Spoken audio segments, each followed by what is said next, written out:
Hello बच्चों, कैसे हैं आप। तो एक बार मैं फिर हाजिर हूं देहरादून से हमारे सफर को आगे बढ़ाने के लिए। बच्चों, क्लास स्टार्ट होने से पहले मस्त होके बैठना, चौड़े होके बैठना, स्ट्रेस फ्री होके बैठना, क्योंकि एक बार फिर तुम्हारे भाई की क्लास है। तो बच्चों, ऐसा लग रहा है जैसे बरसों बाद मिल रहे हैं। ठीक है, ये नैना तरस गए थे तुम लोगों को देखने के लिए। तो आई होप आप सबकी पढ़ाई चल रही होगी, ठीक चल रही होगी। दो तीन अपडेट दे देता हूं फटाफट आप सभी को। बच्चों, कल आपको इस चैप्टर का कंप्लीट एनसीईआरटी बूस्टर अनसॉल्व मिल जाएगा। ठीक, अनसॉल्व मिल जाएगा। दूसरी चीज क्या मिलेगी? दूसरी चीज, आपको इसके ऊपर 120 प्लस क्वेश्चंस मिलेंगे, जिनमें से 55 क्वेश्चन एनसीईआरटी बेस बनाए गए हैं, बिल्कुल एनसीईआरटी बूस्टर के अलावा। और बाकी जो क्वेश्चंस हैं 50, वो पीवाईक्यू क्वेश्चंस हैं। और इसके अलावा 20-25 क्वेश्चंस जो हैं वो न्यूमेरिकल क्वेश्चंस हैं, जो मियोसिस पे आते हैं कि क्रोमोसोम इतना है तो डीएनए कितना होगा। तो करीब 120 प्लस क्वेश्चंस की अनसॉल्व पीडीएफ और एनसीईआरटी बूस्टर कंप्लीट चैप्टर का अनसॉल्व कल आपको मिल जाएगा, ताकि हम जब ये चैप्टर खत्म हो, सैटरडे में हो सकता है चैप्टर खत्म हो जाए, और फिर हम नेक्स्ट वीक थर्सडे को उन क्वेश्चंस को क्लास में डिस्कस करेंगे सारे के सारे, जैसे हमने cell the unit of life के किए थे। तो इससे होगा क्या कि आप पहले से क्वेश्चंस करके आएंगे, ताकि आप और अच्छी तरीके से पार्टिसिपेट करेंगे। ठीक। तीसरी अपडेट है आपको कि हमने आपके साथ एक रिवीजन प्लानर शेयर किया है। मतलब एक नहीं, हर क्लास में आपको रिवीजन स्ट्रेटेजी बताई जाती है कि आपको किस तरीके से चीजों को रिवाइज करना है, जो मैं आपको लास्ट एक महीने से आपको डेली देता हूं। अब आप cell the unit of life और सेल साइकिल की जो क्लासेस हुई हैं, उनके टॉपिक्स को कई बार रिवाइज कर चुके हैं। Specially cell the unit of life को कई बार रिवाइज कर चुके हैं। तो अब हम अपनी रिवीजन स्ट्रेटेजी को थोड़ा सा चेंज करेंगे। तो 3 बजे मैं आपको एक नया रिवीजन प्लानर दूंगा इस हफ्ते का, कि आपको अब किस तरीके से रिवाइज करना है।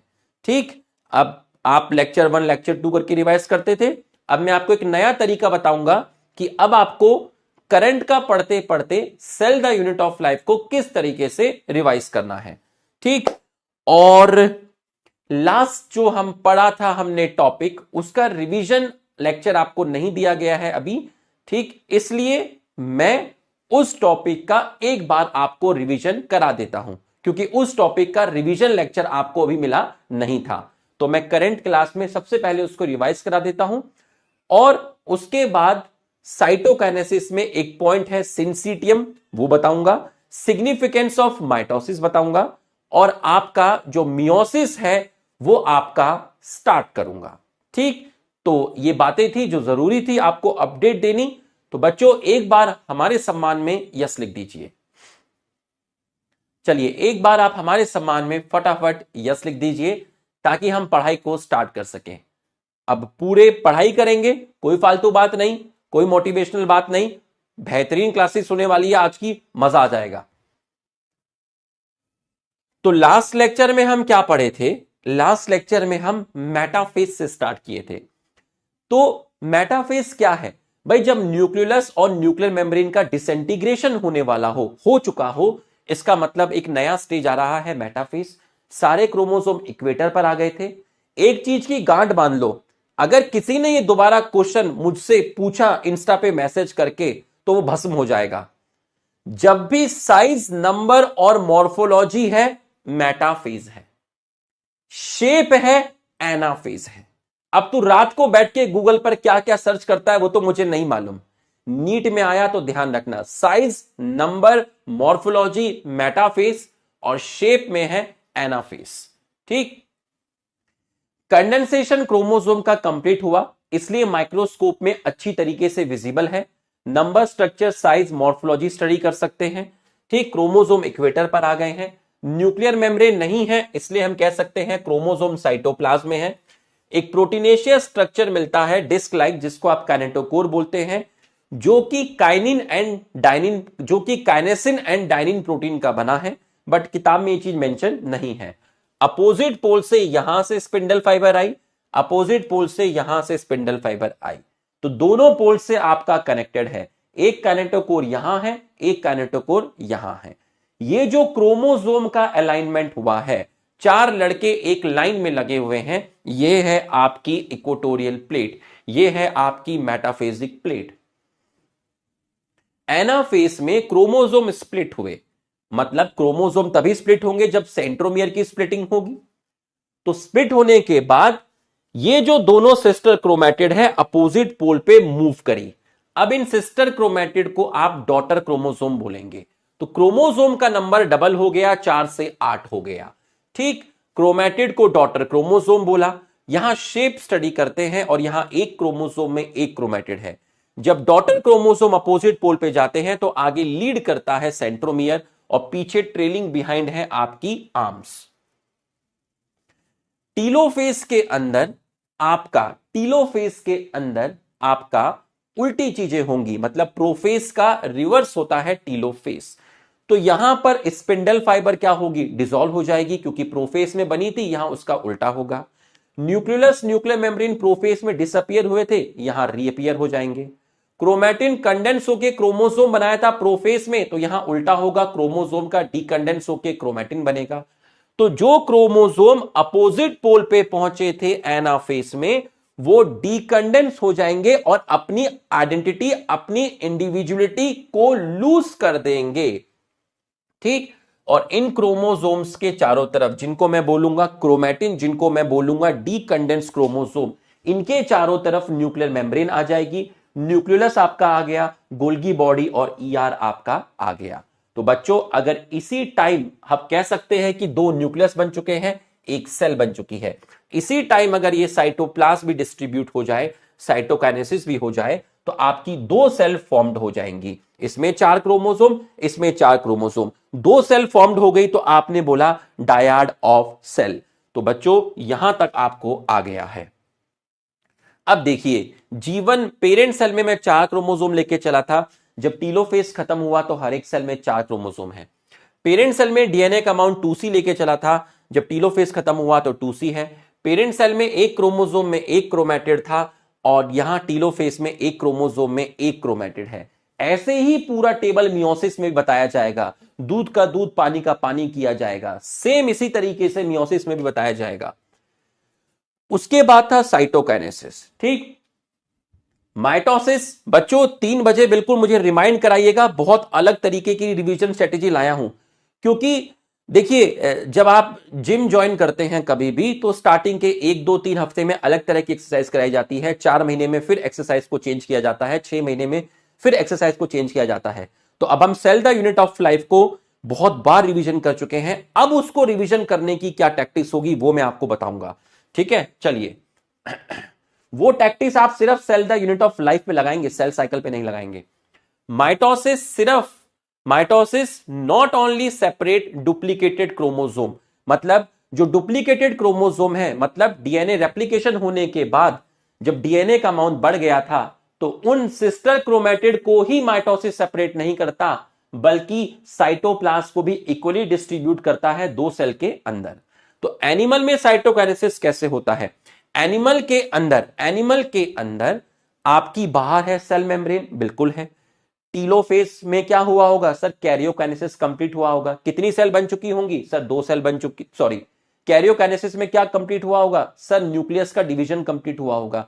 कितने न्यूक्लियस बन चुके होंगे? 2 बन चुके हैं। सेल कितनी है? 1। तुझे कितनी सेल बनानी है? 2। तो अंदर एक रिंग बनती है माइक्रोफिलामेंट की, जो अंदर सेल मेम्ब्रेन को टच मी करती है, जिसको बोलते हैं कॉन्ट्रेक्टाइल रिंग, जिसमें एक्टिन मायोसिन प्रोटीन है। अब ये रिंग कॉन्स्ट्रिक्ट होती है, कॉन्ट्रैक्ट करेगी। तो जब ये रिंग कॉन्ट्रैक्ट करेगी तो ये सेल मेम्ब्रेन को अंदर की तरफ खींचेगी, इसको बोलते हैं क्लीवेज फरो। रिंग और कॉन्ट्रैक्ट करेगी तो क्लीवेज फरो और डीप जाएगा और इस पॉइंट पर मीट कर जाएगा और 2 सेल आपकी बन जाएगी। तो चीजें पेरिफेरी टू सेंटर मूव करती हैं, इसको सेंट्रीपिटल आप बोलते हैं। बच्चों प्लांट का साइटोकाइनेसिस आप देखेंगे, प्लांट के साइटोकाइनेसिस में बाहर सेल वॉल है, बट सेल वॉल इनएक्सटेंसिबल है, रिजिड है, हार्ड है, ऐसे खींचेगी नहीं। और टीलोफेज के अंदर आपको बताया था स्पिंडल फाइबर डिसॉल्व हो जाता है और हो भी चुका है। तो यहां सेंटर में स्पिंडल फाइबर आपका पूरा डिसॉल्व हो चुका है, बट सेंटर में थोड़े सा माइक्रोटिब्यूल है। थोड़ा सा जो माइक्रोटिब्यूल है, उस माइक्रोटिब्यूल को आप बोलते हैं फ्रेगमोप्लास्ट। ठीक, तो जो माइक्रोटिब्यूल सेंटर में बचा स्पिंडल फाइबर का, उसको बोला फ्रेगमोप्लास्ट। इसके साथ वेसिकल मिक्स होते हैं गोल्गी बॉडी के। एक चीज और मैं यहां ऐड करूंगा, वैसे किताब में नहीं है।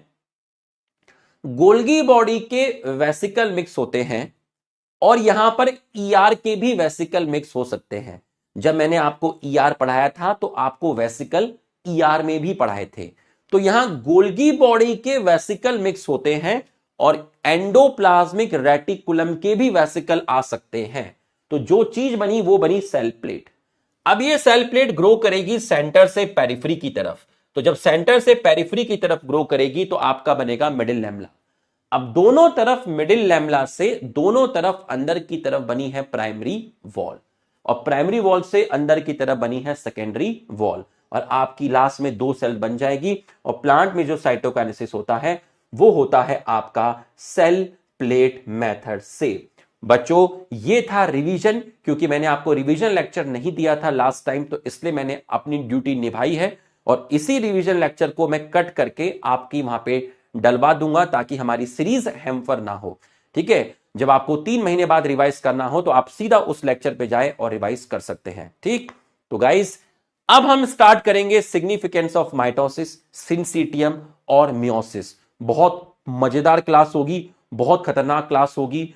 ठीक, तो देखते हैं, स्टार्ट करते हैं। एक बार फ्रेश सभी लोग आ चुके हैं, एक बार हमारा सम्मान बढ़ा दीजिए और फिर से एक बार यस लिख दीजिए। यस लिखने में शर्माइए मत, ठीक है, लिख दीजिए फटाफट।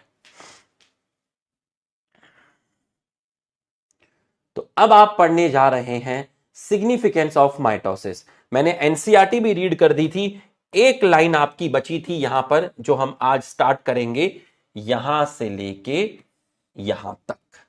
ठीक, चलिए तो पहले हम पढ़ा देते हैं आपको, फटाफट आइएगा जल्दी से। चलिए, सम्मान हमारा बन चुका है। ठीक है, आ जाइए, एकदम बेसिक से लेके चलेंगे और इसी वीक में चैप्टर कंप्लीट करेंगे। ठीक, आ जाओ। और भी 3 बजे मैं आपको बहुत सारी चीजें सरप्राइज बताऊंगा, सुन आप लगे रहना। ठीक है, बहुत मस्त मस्त चीजें हैं।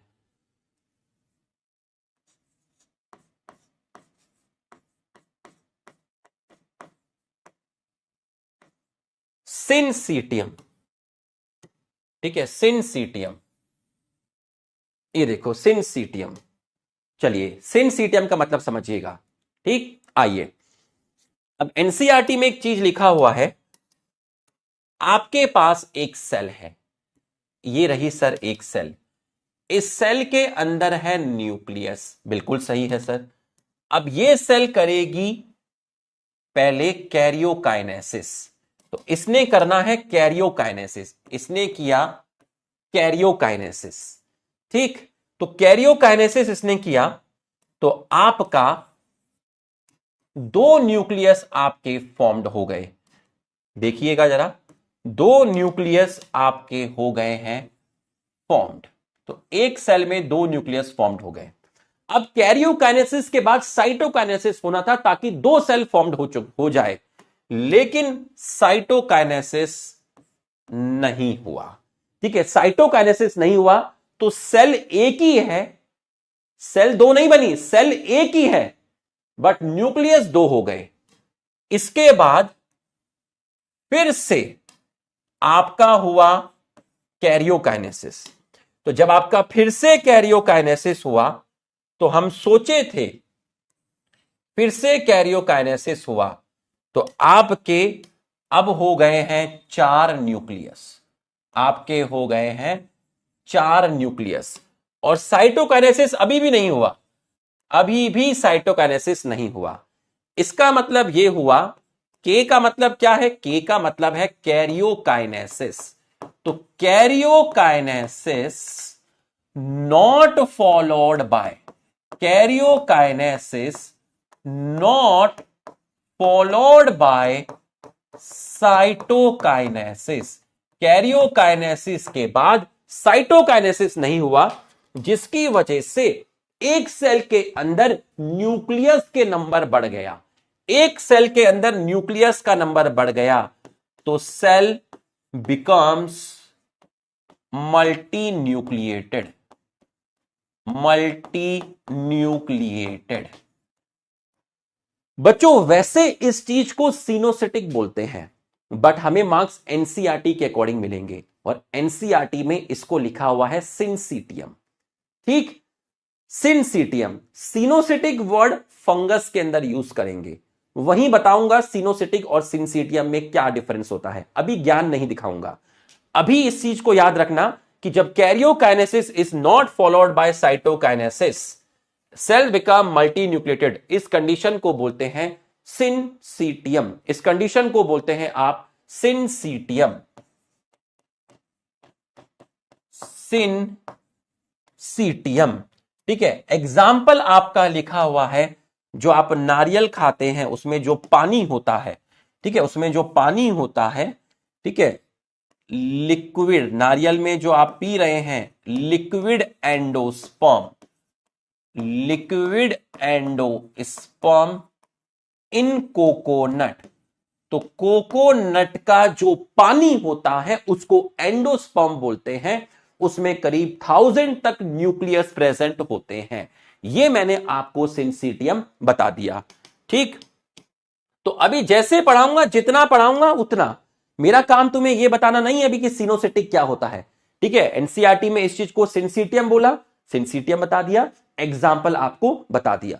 ठीक, एंडोस्पर्म, न्यूक्लियर एंडोस्पर्म क्या है, सेलो एंडोस्पर्म क्या है, ये सब sexual reproduction in flowering plant में पढ़ते हैं। अब एक क्वेश्चन देखिएगा, अगर मैं आपसे बोलूं, ठीक है, number of generation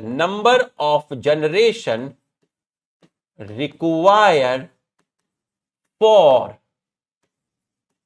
formation of 32 cell. दो क्वेश्चन देता हूं, पहले में मैंने लिखा है जनरेशन और दूसरे के अंदर मैंने आपका जनरेशन वर्ड हटा दिया। दूसरे में मैंने जनरेशन वर्ड हटा दिया और यहां लिख दिया नंबर ऑफ माइटोटिक डिवीजन। तो आप देखिए यहां लिखा है जनरेशन, ठीक, यहां लिखा है जनरेशन और यहां लिखा है माइटोटिक डिवीजन। बाकी पूरा का पूरा सेंटेंस आपका सेम है। ठीक, तो अगर ऐसा क्वेश्चन आए तो आपके पास एक सेल है, एक बार माइटोसिस हुआ तो 2 सेल बनी, फिर इसमें माइटोसिस हुआ तो 4 सेल बनी, फिर इसमें माइटोसिस हुआ तो 8 सेल बनी, इसमें माइटोसिस हुआ तो 16 बनी, इसमें माइटोसिस हुआ तो 32 बनी। तो 1 2 3 4 5, ये हो गया जनरेशन। तो बच्चों इस क्वेश्चन का आंसर हुआ आपका 5। इस क्वेश्चन का आंसर हुआ आपका 5। ठीक, अब इसको समझिएगा, इसको समझिएगा, इसके लिए एक फॉर्मूला भी है। फॉर्मूला है n-1।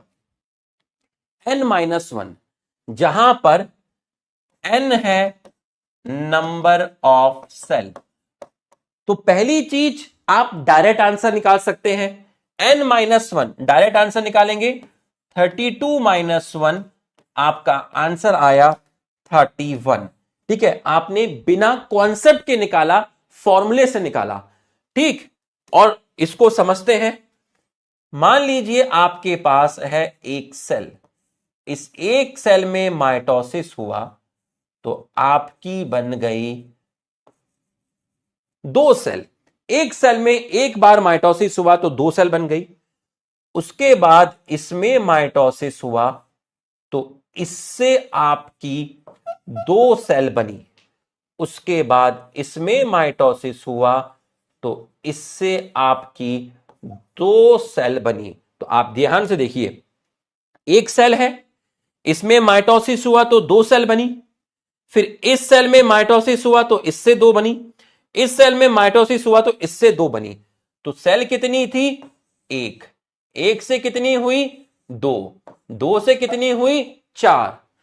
4 सेल बनाने के लिए डिवीजन काउंट करो, 1 2 3, 4 सेल बनाने के लिए 3 डिवीजन, 4 सेल बनाने के लिए 3 डिवीजन, 32 सेल बनाने के लिए 31, 4 के लिए 3, 32 के लिए 31, 4 के लिए 3, 32 के लिए 31। एकदम क्लियर है? तो एक बार सम्मान बढ़ा दीजिए, फटाफट यस लिख दीजिए, फटाफट यस लिख दीजिए, फटाफट यस लिख दीजिए। चैट पे फोकस मत करना, चैट में कुछ नहीं लिखा है, मैं खुद चैट नहीं पढ़ता, मैं खुद चैट पे फोकस नहीं करता, ठीक है? मुझे मालूम है मेरा कंटेंट कितना रिलेवेंट है, मैं कितना बेसिक से उठाता हूं, कितना अच्छे से दे रहा हूं। तो मुझे मालूम है जब मैं इतना अच्छा कंटेंट दे रहा हूं तो बच्चों को समझ आ ही जाएगा, जो पढ़ने वाला बच्चा है, ठीक। और जो घूमने आया है उसकी चैट का कोई मतलब है नहीं, इसलिए मैं पढ़ता ही नहीं हूं, ठीक है? इसलिए जितने भी स्पैमर होते हैं वो सब मेरे दोस्त बन जाते हैं। चलिए, ये आपको समझ में आ गया है, चलिए ये आपको समझ में आ गया है। अब आप जरा इसका एनसीईआरटी देखिए। In some organism karyokinesis is not followed by cytokinesis, as a result of which multinucleated condition arise, formation of syncytium, example liquid endosperm in coconut। ठीक, टीलोफेज के बाद जो 2 सेल बनी थी वो 2 सेल दोबारा से कहां जाएंगी? इंटरफेस करने जाएंगी। आपको बताया था टीलोफेज के बाद जो 2 सेल बनी थी वो दोनों सेल्स क्या करने जाएंगी? इंटरफेस करने जाएंगी। चैप्टर बहुत, तो आज की क्लास बहुत खतरनाक होगी, इसलिए कह रहा हूं फील करना, ठीक है? मियोसिस से देखना चीजें कैसे बदलेंगी एकदम से, अभी तो पुराना समेट रहे हैं। चलिए बताइए, सिंसीटियम क्या है? इजी क्वेश्चन है, 30 सेकंड मत लेना इसको सॉल्व करने के लिए, नहीं तो पेपर छूट जाएगा तुम्हारा। Karyokinesis is not followed by cytokinesis, correct है। Multi nucleated condition arise, correct है। लिक्विड एंडोस्पर्म इन कोकोनट, ठीक है। तो आंसर जाएगा ऑल ऑफ दिस। तो उन 4 लाइन से इसी के ऑप्शंस को आगे पीछे करके आपसे क्वेश्चंस बनाए जाएंगे, ठीक। चलिए, ये आपका आंसर हो गया ऑप्शन डी, ठीक। अब है significance of mitosis. Significance of mitosis, डालिए हेडिंग,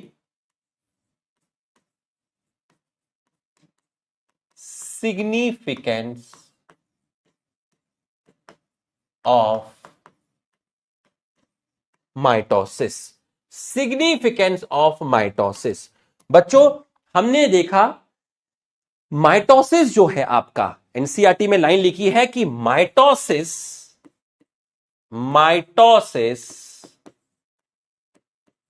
यूजुअली, माइटोसिस जनरली जो होता है वो डिप्लॉयड सेल में होता है। Mitosis usually restricted to diploid cell only. तो जनरली जो माइटोसिस होता है वो आपका डिप्लॉयड सेल तक ही रेस्ट्रिक्टेड है जनरली। लेकिन बट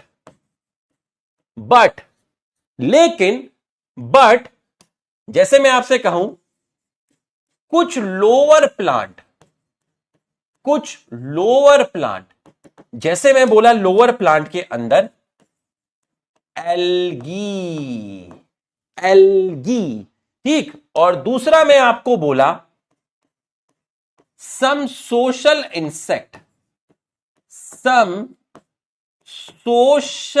इंसेक्ट, जैसे मैं आपको बोला हनी बी।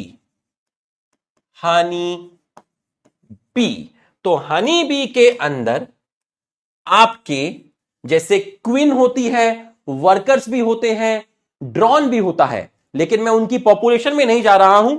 हनी बी में जो रानी मक्खी होती है क्वीन, जिसको आप फीमेल बोलते हो, और ये रानी मक्खी होती है डिप्लॉयड, और इसके अंदर होता है ड्रोन, जिसको आप मेल बोलते हो, और ड्रोन होता है ड्रॉन होता है आपका हैप्लॉइड।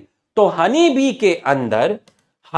के अंदर जो ये ड्रॉन होते हैं, ये ड्रॉन के अंदर आपका होता है माइटोसिस। क्या होता है? माइटोसिस।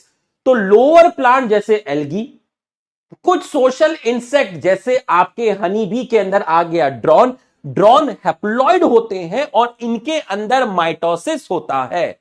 तो मैं कह सकता हूं हनी बी के अंदर हैप्लॉइड स्टेज भी है और डिप्लॉइड स्टेज भी है, हैप्लॉइड स्टेज भी है और डिप्लॉइड स्टेज भी है।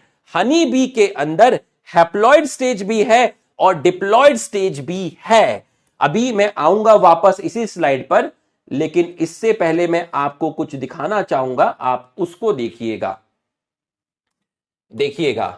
ठीक है। इन सम लोअर प्लांट, ठीक है, and in some social insect, haploid cell divide by mitosis. Haploid cell मतलब आपका ड्रॉन जो क्या है? मेल है। It is very essential to understand the significance of this division in life of organism.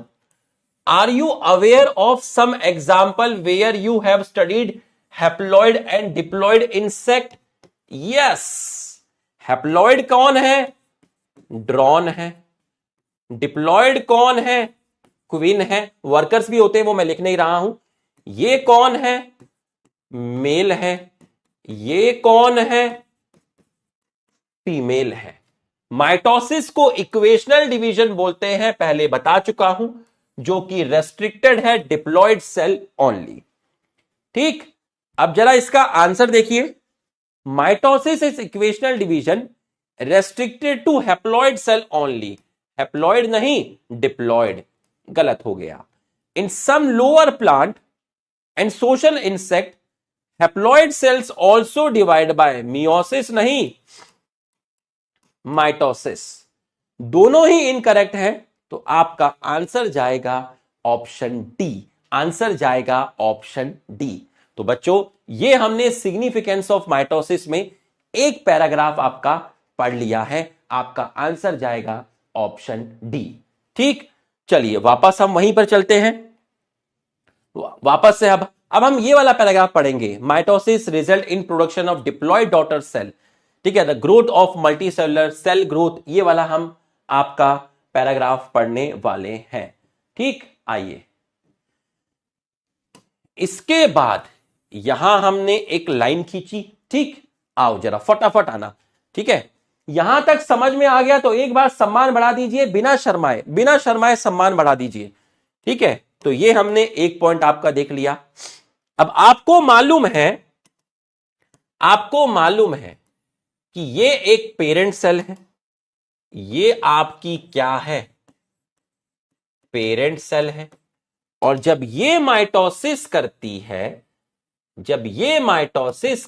है तो आपकी दो डॉटर सेल बनती हैं।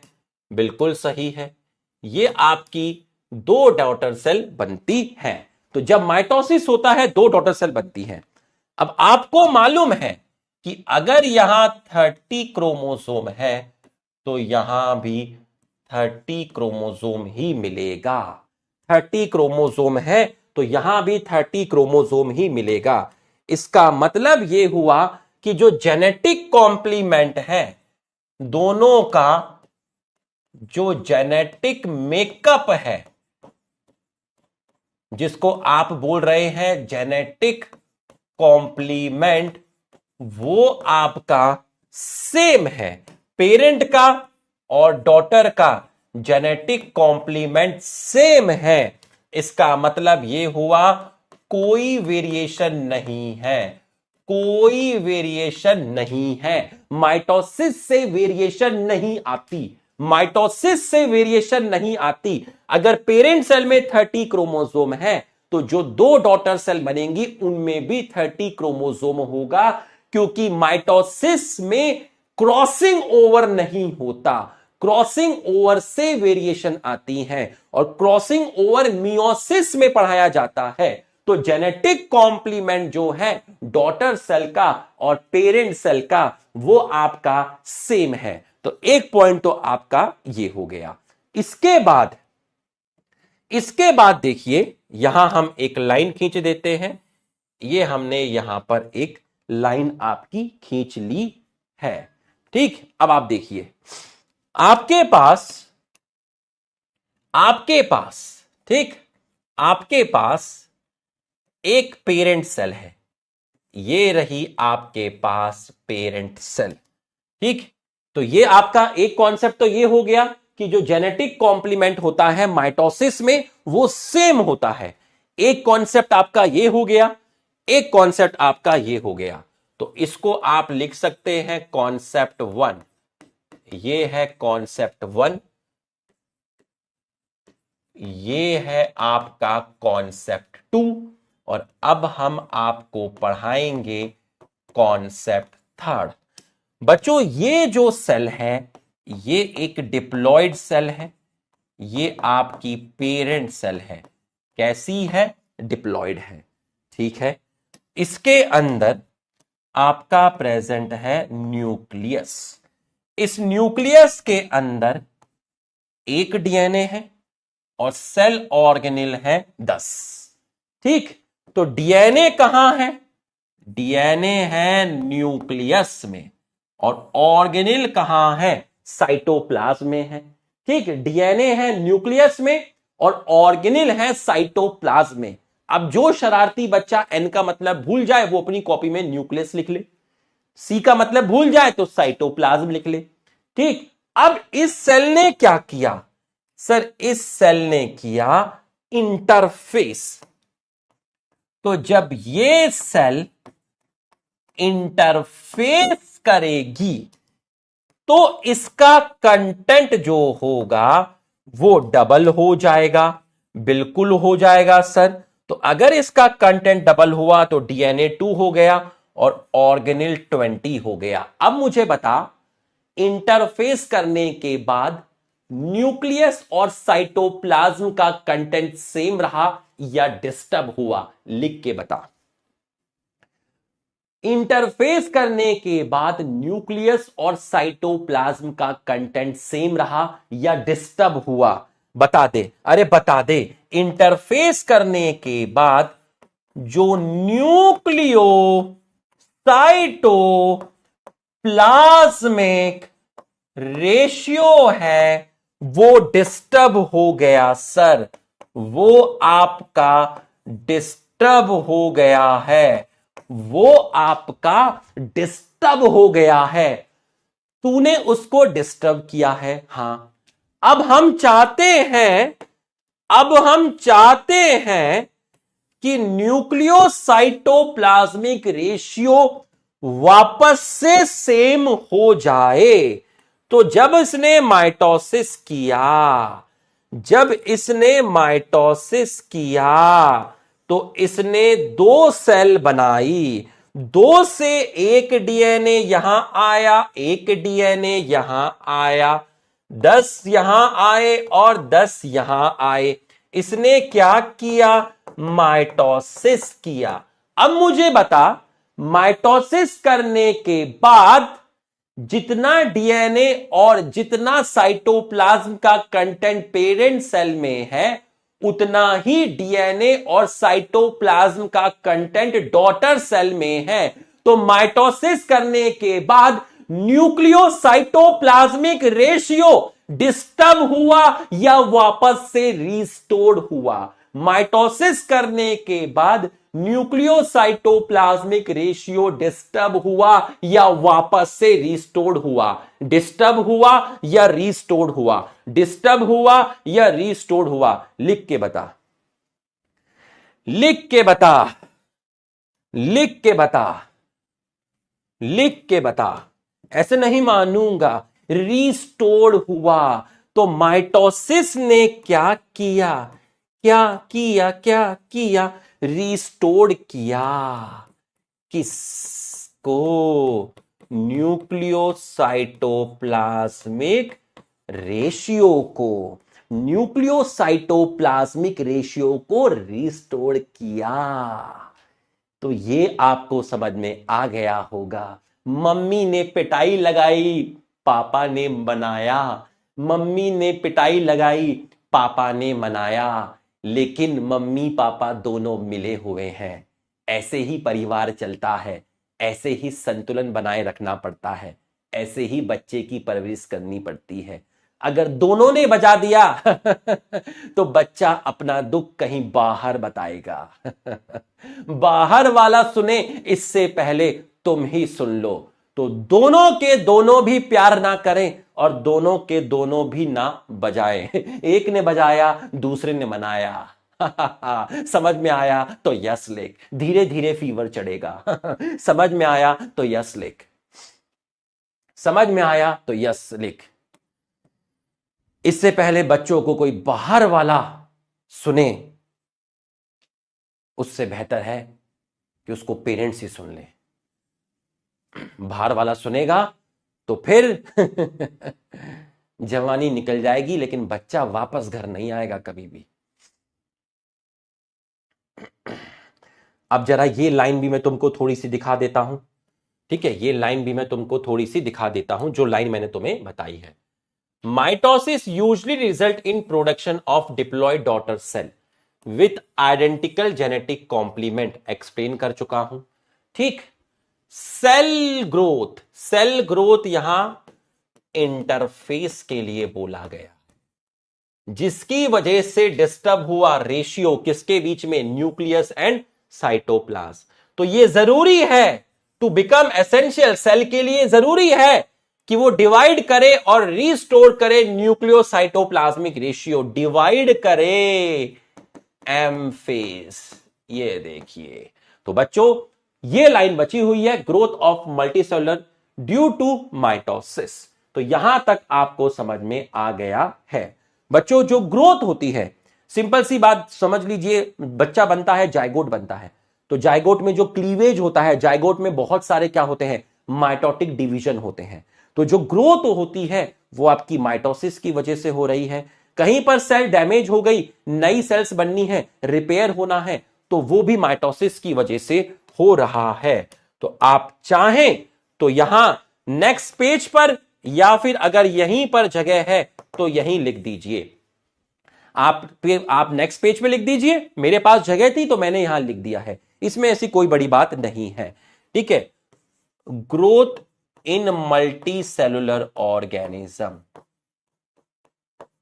Growth in multi cellular organism, आपके पास जहां जगह है वहां लिख लीजिए।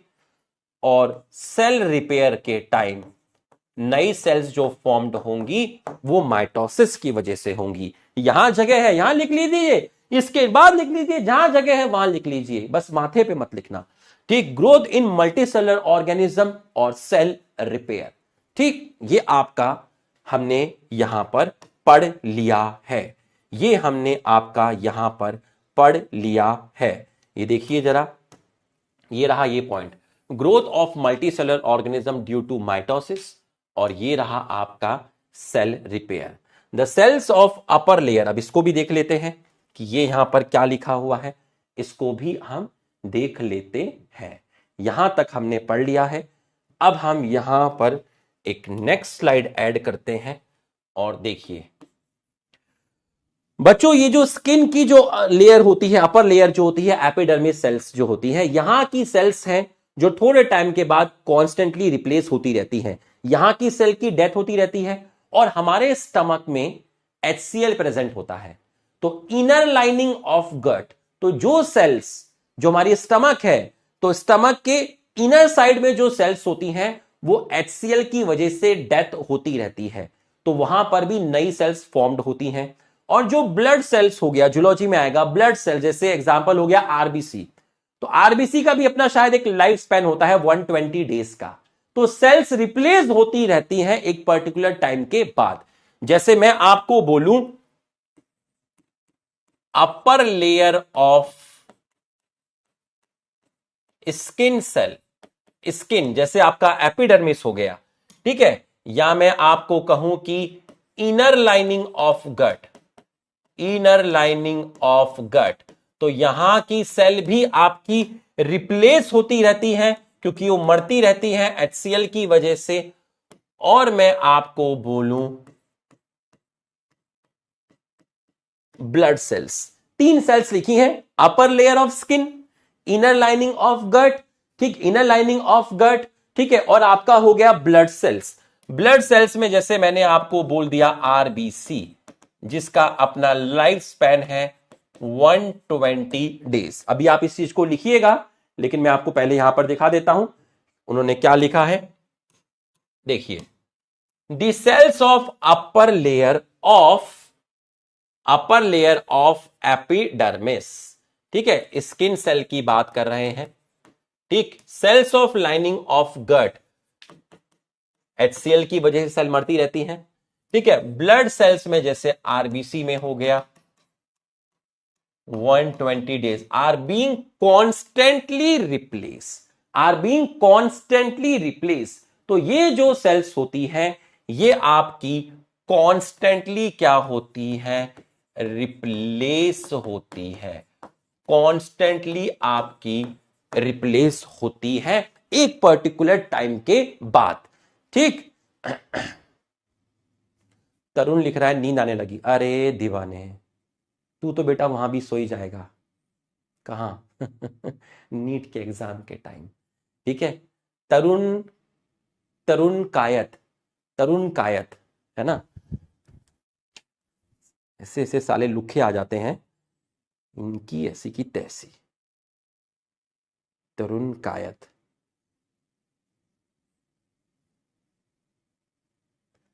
मैडम एक गुदड़ी का लाल आ गया है तरुण कायत करके, है ना।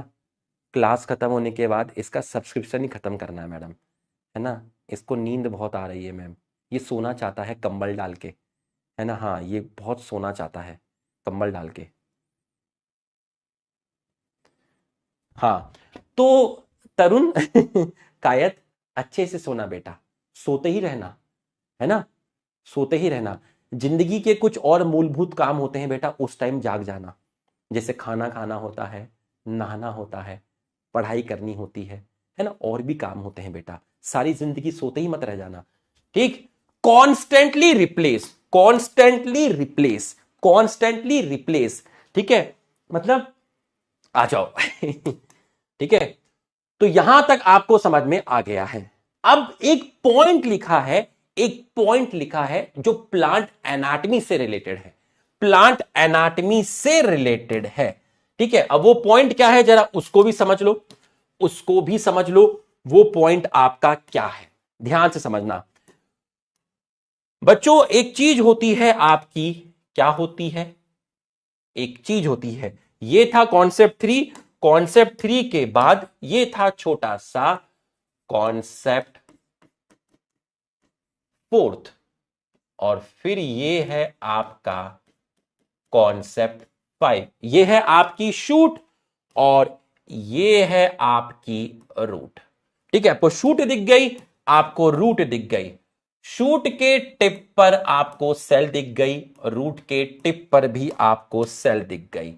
तो ये है आपका शूट और ये है आपका रूट।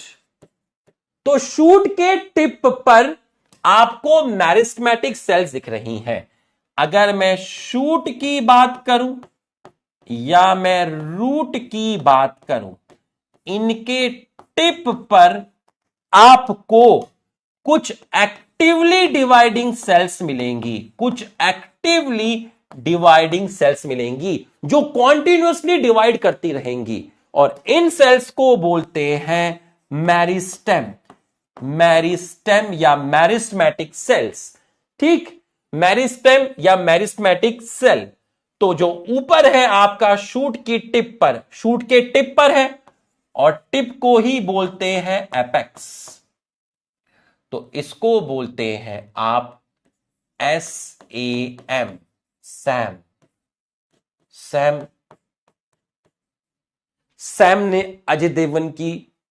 को अजय देवगन की बेटी ने मारा था, ठीक। सैम और रैम, सैम का फुल फॉर्म है शूट एपिकल मैरिस्टेम, सैम का फुल फॉर्म है शूट एपिकल मेरिस्टेम, और रैम का फुल फॉर्म है रूट एपिकल मेरिस्टेम। तो शूट के टिप पर और रूट के टिप पर कुछ एक्टिवली डिवाइडिंग सेल्स होती हैं जो डिवाइड करती हैं। जो क्या करती हैं? डिवाइड करती हैं। किस प्रोसेस से डिवाइड करती हैं? माइटोसिस से डिवाइड करती हैं। और इनके डिवाइड करने की वजह से, इनके डिवाइड करने की वजह से आपकी शूट की लेंथ और आपकी रूट की लेंथ बढ़ती है। तो बच्चों, इनके डिवाइड करने की वजह से आपकी लेंथ इंक्रीज होती है प्लांट की। Length of shoot and root, या मैं कहूं length of plant increase. Shoot के टिप पर, रूट के टिप पर कुछ एक्टिवली डिवाइडिंग सेल्स होती हैं, इनको बोलते हैं shoot apical meristem, root apical meristem. ये सेल्स डिवाइड करके शूट की लेंथ और रूट की लेंथ को इंक्रीज करती हैं। Shoot apical meristem and root apical meristem. और इनके लेटरल साइड पर भी कुछ इनके लेटरल साइड पर भी डिवाइडिंग सेल्स होती हैं। शूट और रूट की लेटरल साइड पर भी कुछ डिवाइडिंग सेल्स होती हैं। तो लेटरल साइड्स पर भी कुछ डिवाइडिंग सेल्स होती हैं। और ये जो लेटरल साइड पर आपकी डिवाइडिंग सेल है, ये जो लेटरल साइड्स पर आपकी डिवाइडिंग सेल्स है, इसको मैंने बोला लेटरल कैम्बियम। ये भी मेरिस्टेमेटिक सेल्स हैं। ये भी आपकी मेरिस्टेमेटिक सेल है शूट और रूट के लेटरल साइड पर, जो कि शूट की चौड़ाई बढ़ाएगी, जो कि शूट की चौड़ाई बढ़ाएगी। ये देखिए, शूट की चौड़ाई बढ़ गई, ठीक है, जो कि रूट की चौड़ाई बढ़ाएगी। देखिए, शूट की चौड़ाई बढ़ गई, अब रूट की चौड़ाई बढ़ेगी। ये देखिए, रूट की चौड़ाई बढ़ गई। तो ये जो सेल्स होती हैं, ये सेल्स आपका गर्थ और डायमीटर को इंक्रीज करती है। तो बच्चों, ध्यान से देखिएगा, शूट और रूट के एपेक्स पर, टिप पर कुछ एक्टिवली डिवाइडिंग सेल्स होती हैं जिनको आप मेरिस्टेम बोलते हैं। ये सेल्स डिवाइड करके शूट और रूट की लेंथ बढ़ाती हैं। बाद में इनके लेटरल साइड पर कुछ मेरिस्मेटिक सेल्स होती हैं जिनको लेटरल कैम्बियम बोला। ये भी डिवाइड करके प्लांट की चौड़ाई बढ़ाती है। तो बच्चों, मैं यहां प्राइमरी ग्रोथ और सेकेंडरी ग्रोथ ये सब वर्ड यूज नहीं कर रहा, क्योंकि ये यहां यूज नहीं करते, ये एनाटॉमी में यूज किया जाता है। बच्चों, यहां तक आपका माइटोसिस कंप्लीट हुआ क्वालिटी के साथ। अगर आपको पूरा फील आ गया है तो आप एक बार हमारा सम्मान बढ़ा दीजिए, फाइनल सम्मान बढ़ा दीजिए। ये फाइनल सम्मान होगा, यहां सब लोग यस में पार्टिसिपेट करेंगे। फाइनल सम्मान बढ़ा दीजिए। Mitotic division in the meristematic tissue, apical and lateral cambium result in continuous growth of plant throughout their life. इसकी वजह से प्लांट के अंदर आपकी ग्रोथ होती है। ठीक है, ये आपका थोड़ा सा थ्योरेटिकल था। ठीक है, तो ये आपको समझ में आ गया है। चलिए आ जाओ, अब इस क्वेश्चन का जवाब दीजिए। इस क्वेश्चन का जवाब दीजिए। Mitosis produce diploid daughter cell with non identical genetic. बच्चों, नॉन आइडेंटिकल नहीं, आइडेंटिकल। तो पहला स्टेटमेंट जो है आपका गलत हो गया। Growth of multi cellular organism due to meiosis. बच्चों, मियोसिस नहीं है, आपका माइटोसिस है। Cell growth result in disturbing ratio between nucleus and cytoplasm. So cell divide to maintain or restore nucleocytoplasmic ratio. सही है। Mitosis do not contribute in cell repair. Mitosis contribute in cell repair. गलत हो गया। Cells of upper layer of epidermis lining gut blood vessels are being constantly replaced. सही है। Mitosis occur in meristematic tissue, apical and lateral cambium result in limited growth. Limited growth नहीं, unlimited growth, continuous growth of plant throughout their life. ठीक है, तो ये आपका गलत हो गया। तो कितने स्टेटमेंट सही हैं? मुझे तो 2 ही स्टेटमेंट करेक्ट दिख रहे हैं, तो आपका आंसर जाएगा ऑप्शन डी, ऑप्शन डी। तो जो आपने सिग्निफिकेंस पढ़ा उन सब पर एक क्वेश्चन बनता है इस तरह का। अब इसके ऑप्शन चेंज करके आप 10 क्वेश्चन बनाओ, उसका कोई मतलब नहीं है। आपने अगर इस क्वेश्चन को पहचान लिया तो आप कितने भी क्वेश्चन कर लेंगे। चलो अब खेल शुरू होगा, जितना फोकस कर सकते हो उतना फोकस करना। ठीक, जब माइटोसिस स्टार्ट हुआ था, जब माइटोसिस स्टार्ट हुआ था तो मैंने आपको एक चीज पहले से ही रटाई थी। क्या रटाई थी? कि मेरे 2 बच्चे हैं, मुझे उसको भी 1 रुपया देना है और इसको भी 1 रुपया देना है। आपको पहले से ही बता दिया गया था कि डॉटर सेल में जो क्रोमोसोम का नंबर है वही सेम पेरेंट सेल में होता है। और उसके बाद माइटोसिस पढ़ाकर, टेबल बनाकर इस चीज को प्रूफ किया गया। ठीक उसी प्रकार से मियोसिस में भी मैं आपको एक चीज पहले रटाऊंगा कि बेटा मियोसिस 1 में ऐसा होता है, मियोसिस 2 में ऐसा होता है। फिर 2 दिन लगाकर उसी चीज को प्रूफ करूंगा और उसकी भी पूरी की पूरी टेबल बनाई जाएगी। तो बच्चों लेट्स स्टार्ट विथ मियोसिस। डालिए हेडिंग मियोसिस, बड़ा बड़ा हेडिंग डाल दीजिए मियोसिस, बड़ा बड़ा हेडिंग डाल दीजिए मियोसिस। खेल शुरू होने जा रहा है, खेल आपका शुरू होने जा रहा है, खेल आपका शुरू होने जा रहा है। ठीक है, तो आप देखिए मियोसिस, स्टार्ट करते हैं मियोसिस। ये डाल दी हमने हेडिंग मियोसिस। मियोसिस में सबसे पहले एक छोटा कॉन्सेप्ट लो, छोटा कॉन्सेप्ट, बड़ा कॉन्सेप्ट नहीं है, छोटा सा एक कॉन्सेप्ट लो। ठीक है, छोटा सा एक कॉन्सेप्ट लो। मेरे पास, पहले मुझे बनाने देना, ये रहा एक पेरेंट और ये रहा मेरे पास दूसरा पेरेंट। ठीक है, 2 पेरेंट है। ठीक है, यहां मैंने लिख दिया आपका पेरेंट डिप्लॉयड। ठीक, 2 पेरेंट है, तो एक आपका कौन हो गया? मेल हो गया, और एक आपका कौन हो गया? फीमेल हो गया। एक मेल हो गया और एक फीमेल हो गया। ठीक, अब मेल के अंदर, मेरे अंदर कितने क्रोमोसोम हैं? 46 है। फीमेल में कितने हैं? 46 है। ये आपके 2 पेरेंट हो गए। ठीक है, अब इन पेरेंट ने क्या किया भाई? इसने और इसने, दोनों ने क्या किया? दोनों ने गैमेट बनाए, दोनों ने गैमेट बनाए। ठीक है, इसने गैमेट बनाया, ये बना लिया गैमेट, और इसने भी गैमेट बनाया। एक ने बनाया स्पर्म, गैमेट बना, स्पर्म गैमेट बना, एग। तो आपका यहां बन चुके हैं गैमेट, और गैमेट होते हैं हैप्लॉइड। गैमेट होते हैं हैप्लॉइड। तो अगर ये 2n46 है, 2n46 है, 2n का आधा n, इसका मतलब गैमेट में कितने क्रोमोसोम आए? 23 आए।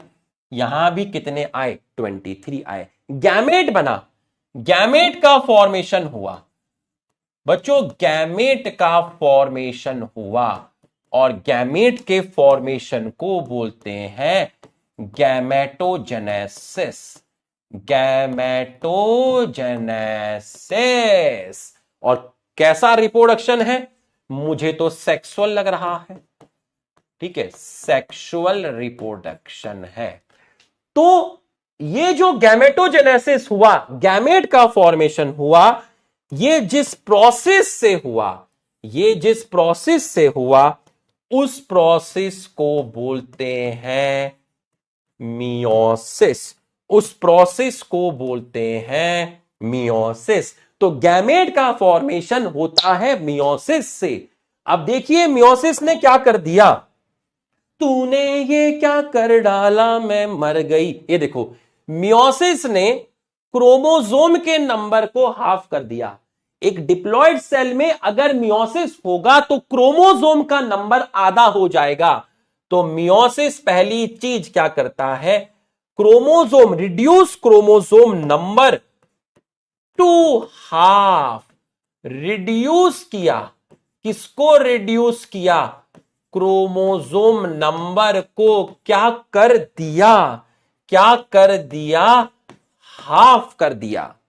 ठीक है, इसलिए इसलिए मियोसिस को बोलते हैं रिडक्शनल डिवीजन। मियोसिस को बोला रिडक्शनल डिवीजन। ठीक, और मियोसिस की वजह से आपका हैप्लॉयड सेल क्या हुआ, फॉर्म्ड हुआ। हैप्लॉयड सेल आपका फॉर्म्ड हुआ। तो मियोसिस क्रोमोसोम के नंबर को रिड्यूस कर देता है, मियोसिस क्रोमोसोम के नंबर को हाफ कर देता है। मियोसिस की वजह से हैप्लॉयड सेल्स बनती हैं, मियोसिस की वजह से गैमेट का फॉर्मेशन हुआ। मियोसिस को बोला रिडक्शनल डिवीजन। अब क्या हुआ, अब हुआ आन मिलो सजना, आन मिलो सजना, फर्टिलाइजेशन हुआ। फर्टिलाइजेशन हुआ तो बच्चा बनेगा। तो n और n हो गया 2n, 23 प्लस 23 46, ये बच्चा बनेगा, नया ऑफस्प्रिंग आएगा, न्यू जनरेशन आएगी, जायगोट बन गया, आगे बच्चा बनेगा, इससे न्यू जनरेशन आ गई, मतलब नेक्स्ट जनरेशन आ गई, नेक्स्ट जनरेशन आ गई। तो बच्चों वापस से डिप्लॉयड कंडीशन आ गई, मां बाप डिप्लॉयड है, बच्चा भी डिप्लॉयड है, तो वापस से रिस्टोर किया गया डिप्लॉयड कंडीशन। किसके द्वारा किया गया, रिस्टोर किया गया, किसको रिस्टोर किया गया, डिप्लॉयड कंडीशन को रिस्टोर किया गया। किसके द्वारा किया गया, फर्टिलाइजेशन के द्वारा किया गया। अभी सिर्फ हल्की फुल्की सी एक हिंट दी गई कि मियोसिस की वजह से हैप्लॉयड सेल बनती है, मियोसिस क्रोमोसोम के नंबर को आधा करता है, इसलिए मियोसिस को रिडक्शनल डिवीजन दिया जाता है। मियोसिस नहीं पढ़ाया रे दीवाने, मियोसिस की हल्की फुल्की इस आउटलाइन से जो चीज कंक्लूड किया वो हमने यहां लिख दिया। यहां तक समझ में आया तो आप यस लिखिए।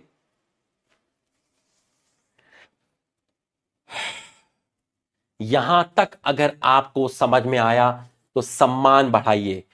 यहां तक आपको समझ में आया है तो आप एक बार हमारा सम्मान बढ़ा दीजिए, एक बार आप हमारा सम्मान बढ़ा दीजिए। यहां तक अगर आपको समझ में आ गया है, ठीक है, सम्मान बढ़ाते रहिए। चलो अब जरा इस पैराग्राफ को देखिएगा। द प्रोडक्शन ऑफ ऑफस्प्रिंग, बच्चा, by sexual reproduction include the fusion of two gametes, fusion of two gamete, fertilization, each with complete haploid set of chromosome। Sperm में 23 था, एग में 23 था। Gametes are from specialised diploid cell, gamete एक specialised diploid cell से बनते हैं। This specialized kind of cell division, this special kind of cell division that reduce the chromosome number, जो chromosome number को हाफ कर देता है, ठीक, और जिसकी वजह से हैप्लॉयड सेल्स बनती हैं। इस डिवीजन को ये जालिम समाज बोलता है meiosis. Meiosis ensure production of haploid phase in life cycle of sexually reproducing organism। Meiosis की वजह से एक डिप्लॉयड ऑर्गेनिज्म की जिंदगी में, मियोसिस की वजह से एक डिप्लॉयड ऑर्गेनिज्म की जिंदगी में हैप्लॉयड फेज आया। तो मियोसिस की वजह से हैप्लॉयड फेज आया, तो मैं लिख सकता हूं it brings haploid phase in diploid organism meiosis की वजह से एक डिप्लॉयड ऑर्गेनिज्म के अंदर हैप्लॉयड फेस आया। मियोसिस की वजह से एक डिप्लॉयड ऑर्गेनिज्म के अंदर हैप्लॉयड फेज आया। इसको आप पीपीटी में नोट कर लीजिए। Brings haploid phase in diploid organism. ये मैं ना भी लिखूं फिर भी यहां से पता चल रहा है कि डिप्लॉयड हैप्लॉयड में कन्वर्ट हो रहा है मियोसिस की वजह से। फर्टिलाइजेशन ने रिस्टोर किया डिप्लॉयड फेज, मतलब फर्टिलाइजेशन ने वापस से 2n क्या किया, 46 किया। We come across meiosis during gametogenesis. Gametogenesis का मतलब होता है gamete formation in plant and animal, जिसकी वजह से आपके हैप्लॉयड गैमेट बनते हैं। तो ये रहा हमारा पैराग्राफ और इस पैराग्राफ पर ये रहा क्वेश्चन। चलो बताओ, the production of offspring by sexual reproduction include fusion of gamete each with diploid नहीं, haploid set of gamete. Gamete formed by haploid cell, ठीक है, गैमेट फॉर्म्ड बाय, यहां पर गैमेट जो है वो डिप्लॉयड सेल्स फॉर्म्ड कर रही हैं। ये आपका गलत हो गया। Meiosis maintain the same chromosome number, meiosis maintain नहीं, meiosis reduce the chromosome number and produce haploid. ये तो ठीक था लेकिन ये आगे का गलत हो गया, तो ये आपका गलत हो गया। Meiosis ensure haploid phase in life cycle of sexually reproducing organism and fertilisation restore the diploid phase in progeny. Meiosis occur during gametogenesis in plant and animal. Meiosis produce diploid gamete, diploid नहीं, haploid gamete। बच्चों दो statement सही हैं, answer जाएगा option D, answer जाएगा option D. जैसे पढ़ा रहा हूं बस वैसे पढ़ते रहना, ठीक है, सब कुछ दे रहा हूं, इससे ज्यादा करने की जरूरत नहीं है। बात को समझना, 10 चीज नहीं करनी, सिर्फ 99.9% स्टूडेंट को सिर्फ दो ही चीजें चाहिए मेन। एक तो तकड़ा कॉन्सेप्ट चाहिए और एनसीईआरटी की एक एक लाइन एक्सप्लेन होनी चाहिए। दोनों चीजें हो रही हैं। तुम्हें तो इसके ऊपर क्वेश्चंस भी कराए जा रहे हैं और कुछ नहीं चाहिए। बाकी चाहे तुम 20 चीज कर लो, साला कोई मतलब नहीं है, कोई भी मतलब नहीं है। 20 चीज में टाइम फालतू का जाएगा, ठीक है, लेकिन जो करना है ढंग से करना है। सबसे मेन है कॉन्सेप्ट, कंसाइज नोट्स, ठीक है, कंसाइज नोट्स भी कोई वो प्राइमरी रिक्वायरमेंट नहीं होती। सबसे मेन होता है मेन कॉन्सेप्ट और एनसीईआरटी का एक एक वर्ड एक्सप्लेन हो जाए, और ये दोनों चीजें हो रही हैं, ठीक। चलिए अब नेक्स्ट उसमें चलते हैं। वही है, जो समझता है, जो मानता है, चुपचाप बैठ के पढ़ता रहता है। जो नहीं मानता है उसके बाद फिर हम लोग पॉइंट ऐड करते हैं नेक्स्ट ईयर, कि नेक्स्ट ईयर नीट की जब प्रिपरेशन करोगे तो बेटा इन पॉइंट का ध्यान रखना है। समझ में आया?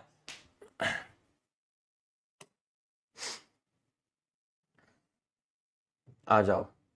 अब है आपका कॉन्सेप्ट 1 के बाद है आपका कॉन्सेप्ट 2। ये अब देखो, ध्यान से समझना, लेवल बढ़ेगा, पहले मुझे बनाने देना, ठीक है, ध्यान से। कॉन्सेप्ट 2, क्या लिखे sir? Outline of meiosis, outline of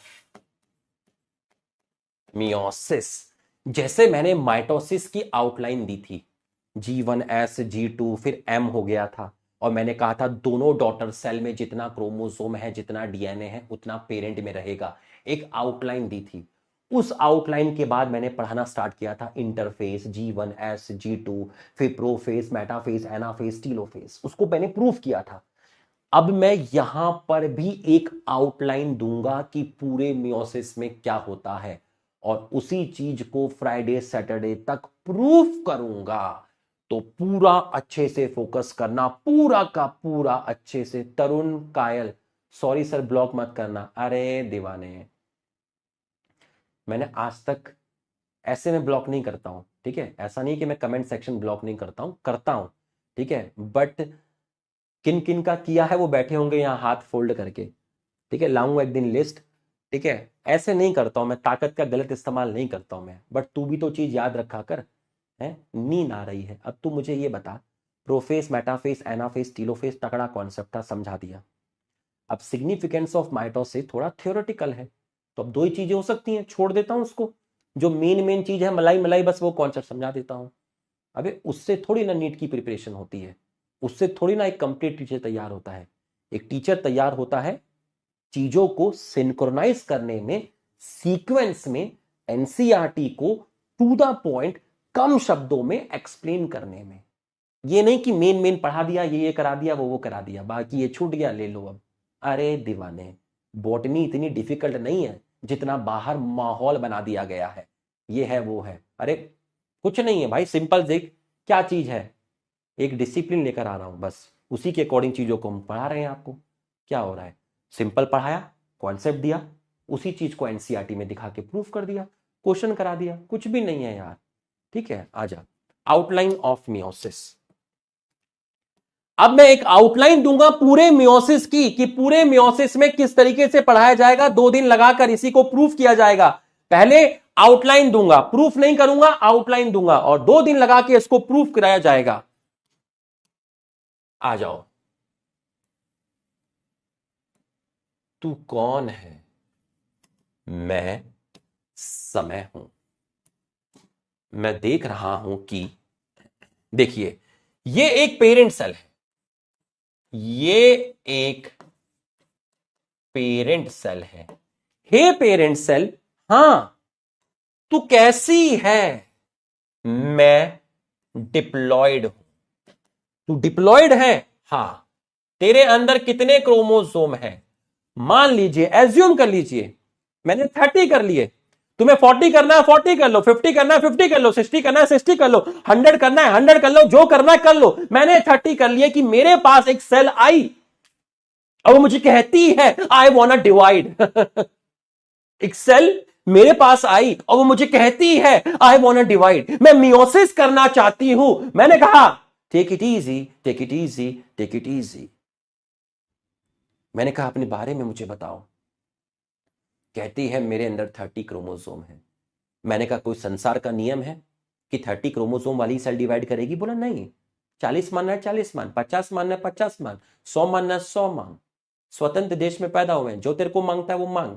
मैंने मान लिया कि तेरे अंदर 30 क्रोमोसोम है। तो कैसी है? मैं डिप्लॉयड हूं, 2n है, मैं डिप्लॉयड हूं, ठीक है। तेरे अंदर एक डीएनए का अमाउंट तो होगा ना? हाँ होगा। एक डिप्लॉयड सेल में डीएनए के अमाउंट को क्या बोलते हैं? लिख के बताना। अरे लिख के बता, अभी फीवर चढ़ेगा। लिख के बता, एक डिप्लॉयड सेल में डीएनए के अमाउंट को क्या बोलते हैं? एक डिप्लॉयड सेल में डीएनए के अमाउंट को बोलते हैं 2C। 2C, 2C। मैंने क्या क्या मांगता है रे? दुनिया बोलती है मियोसिस करना है। आजा तुझे दिखाऊं मियोसिस। मैंने कहा मियोसिस हो या माइटोसिस हो, इससे पहले चीजों को डबल किया जाता है। कोई सेल अगर मियोसिस करने आए तो उसे कहना हम आए हैं, नहीं, उसे कहना पहले इंटरफेस कर।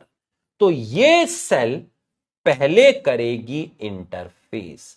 ये देखिए, इस सेल ने किया इंटरफेस। पूरा भर जाएगा, ये पूरा भर जाएगा। ऐसे भरेगा, देखो ऐसे भरेगा, ऐसे कोन की तरह भरेगा पूरा का पूरा। इस सेल ने किया इंटरफेस। तो हे सेल, हां तूने पहले क्या कर डाला? मैंने किया इंटरफेस। इंटरफेस में मेन अगर मैं 2 चीजें तुमको बताऊं, होती तो बहुत चीजें हैं। इंटरफेस में डीएनए का हो जाएगा रेप्लिकेशन और इंटरफेस में सेंट्रियोल का हो जाएगा डुप्लीकेशन। तो जब ये सेल इंटरफेस कर लेगी तो लिख के बता इसमें डीएनए का अमाउंट कितना होगा। सर क्रोमोसोम के नंबर में कोई चेंज नहीं आता, 2n30। डीएनए का अमाउंट तो बता दे। सर डीएनए का अमाउंट हो चुका है 4c। डीएनए का अमाउंट हो चुका है 4c। अब ये क्या करेगी? मियोसिस का मतलब क्या होता है? मियोसिस के अंदर दो चीजें होती हैं। मियोसिस के अंदर दो चीजें होती हैं, 9वीं क्लास में भी पता होता है, मियोसिस 1 और मियोसिस 2, दोनों को मिलाकर बोलते हैं मियोसिस। तो meiosis is equal to meiosis 1 plus meiosis 2। Meiosis is equal to meiosis first then meiosis second. तो एक सेल अगर मियोसिस करती है तो उसमें पहले होता है मियोसिस फर्स्ट, फिर होता है मियोसिस सेकंड। तो हे सेल, तू पहले क्या करेगी? मैं पहले क्या करूंगी? मैं पहले क्या करूंगी?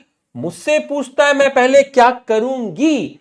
मैं पहले करूंगी मियोसिस में पहले होता है मियोसिस 1। Meiosis 1, meiosis 1।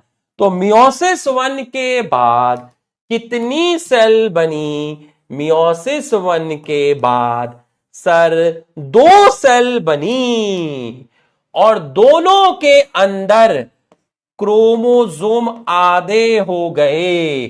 क्रोमोसोम आधे हो गए। तो मियोसिस 1 क्या करता है? मियोसिस 1 पहली चीज किसमें होता है?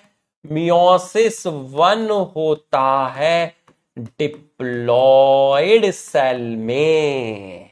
मियोसिस 1 से कितनी हैप्लॉयड सेल बनती हैं? 2 हैप्लॉयड सेल्स फॉर्म्ड। क्रोमोसोम के नंबर आधे हो गए। 2n30 था तो n15 हो गया। तो मियोसिस 1 रिड्यूस करता है क्रोमोसोम के नंबर को, हाफ करता है। तो 30 क्रोमोसोम में माल 4c है, तो 15 क्रोमोसोम में माल कितना होगा? लिख के बता। 30 आलू परांठे, 30 आलू पराठे में न्यूट्रेंट 4c है।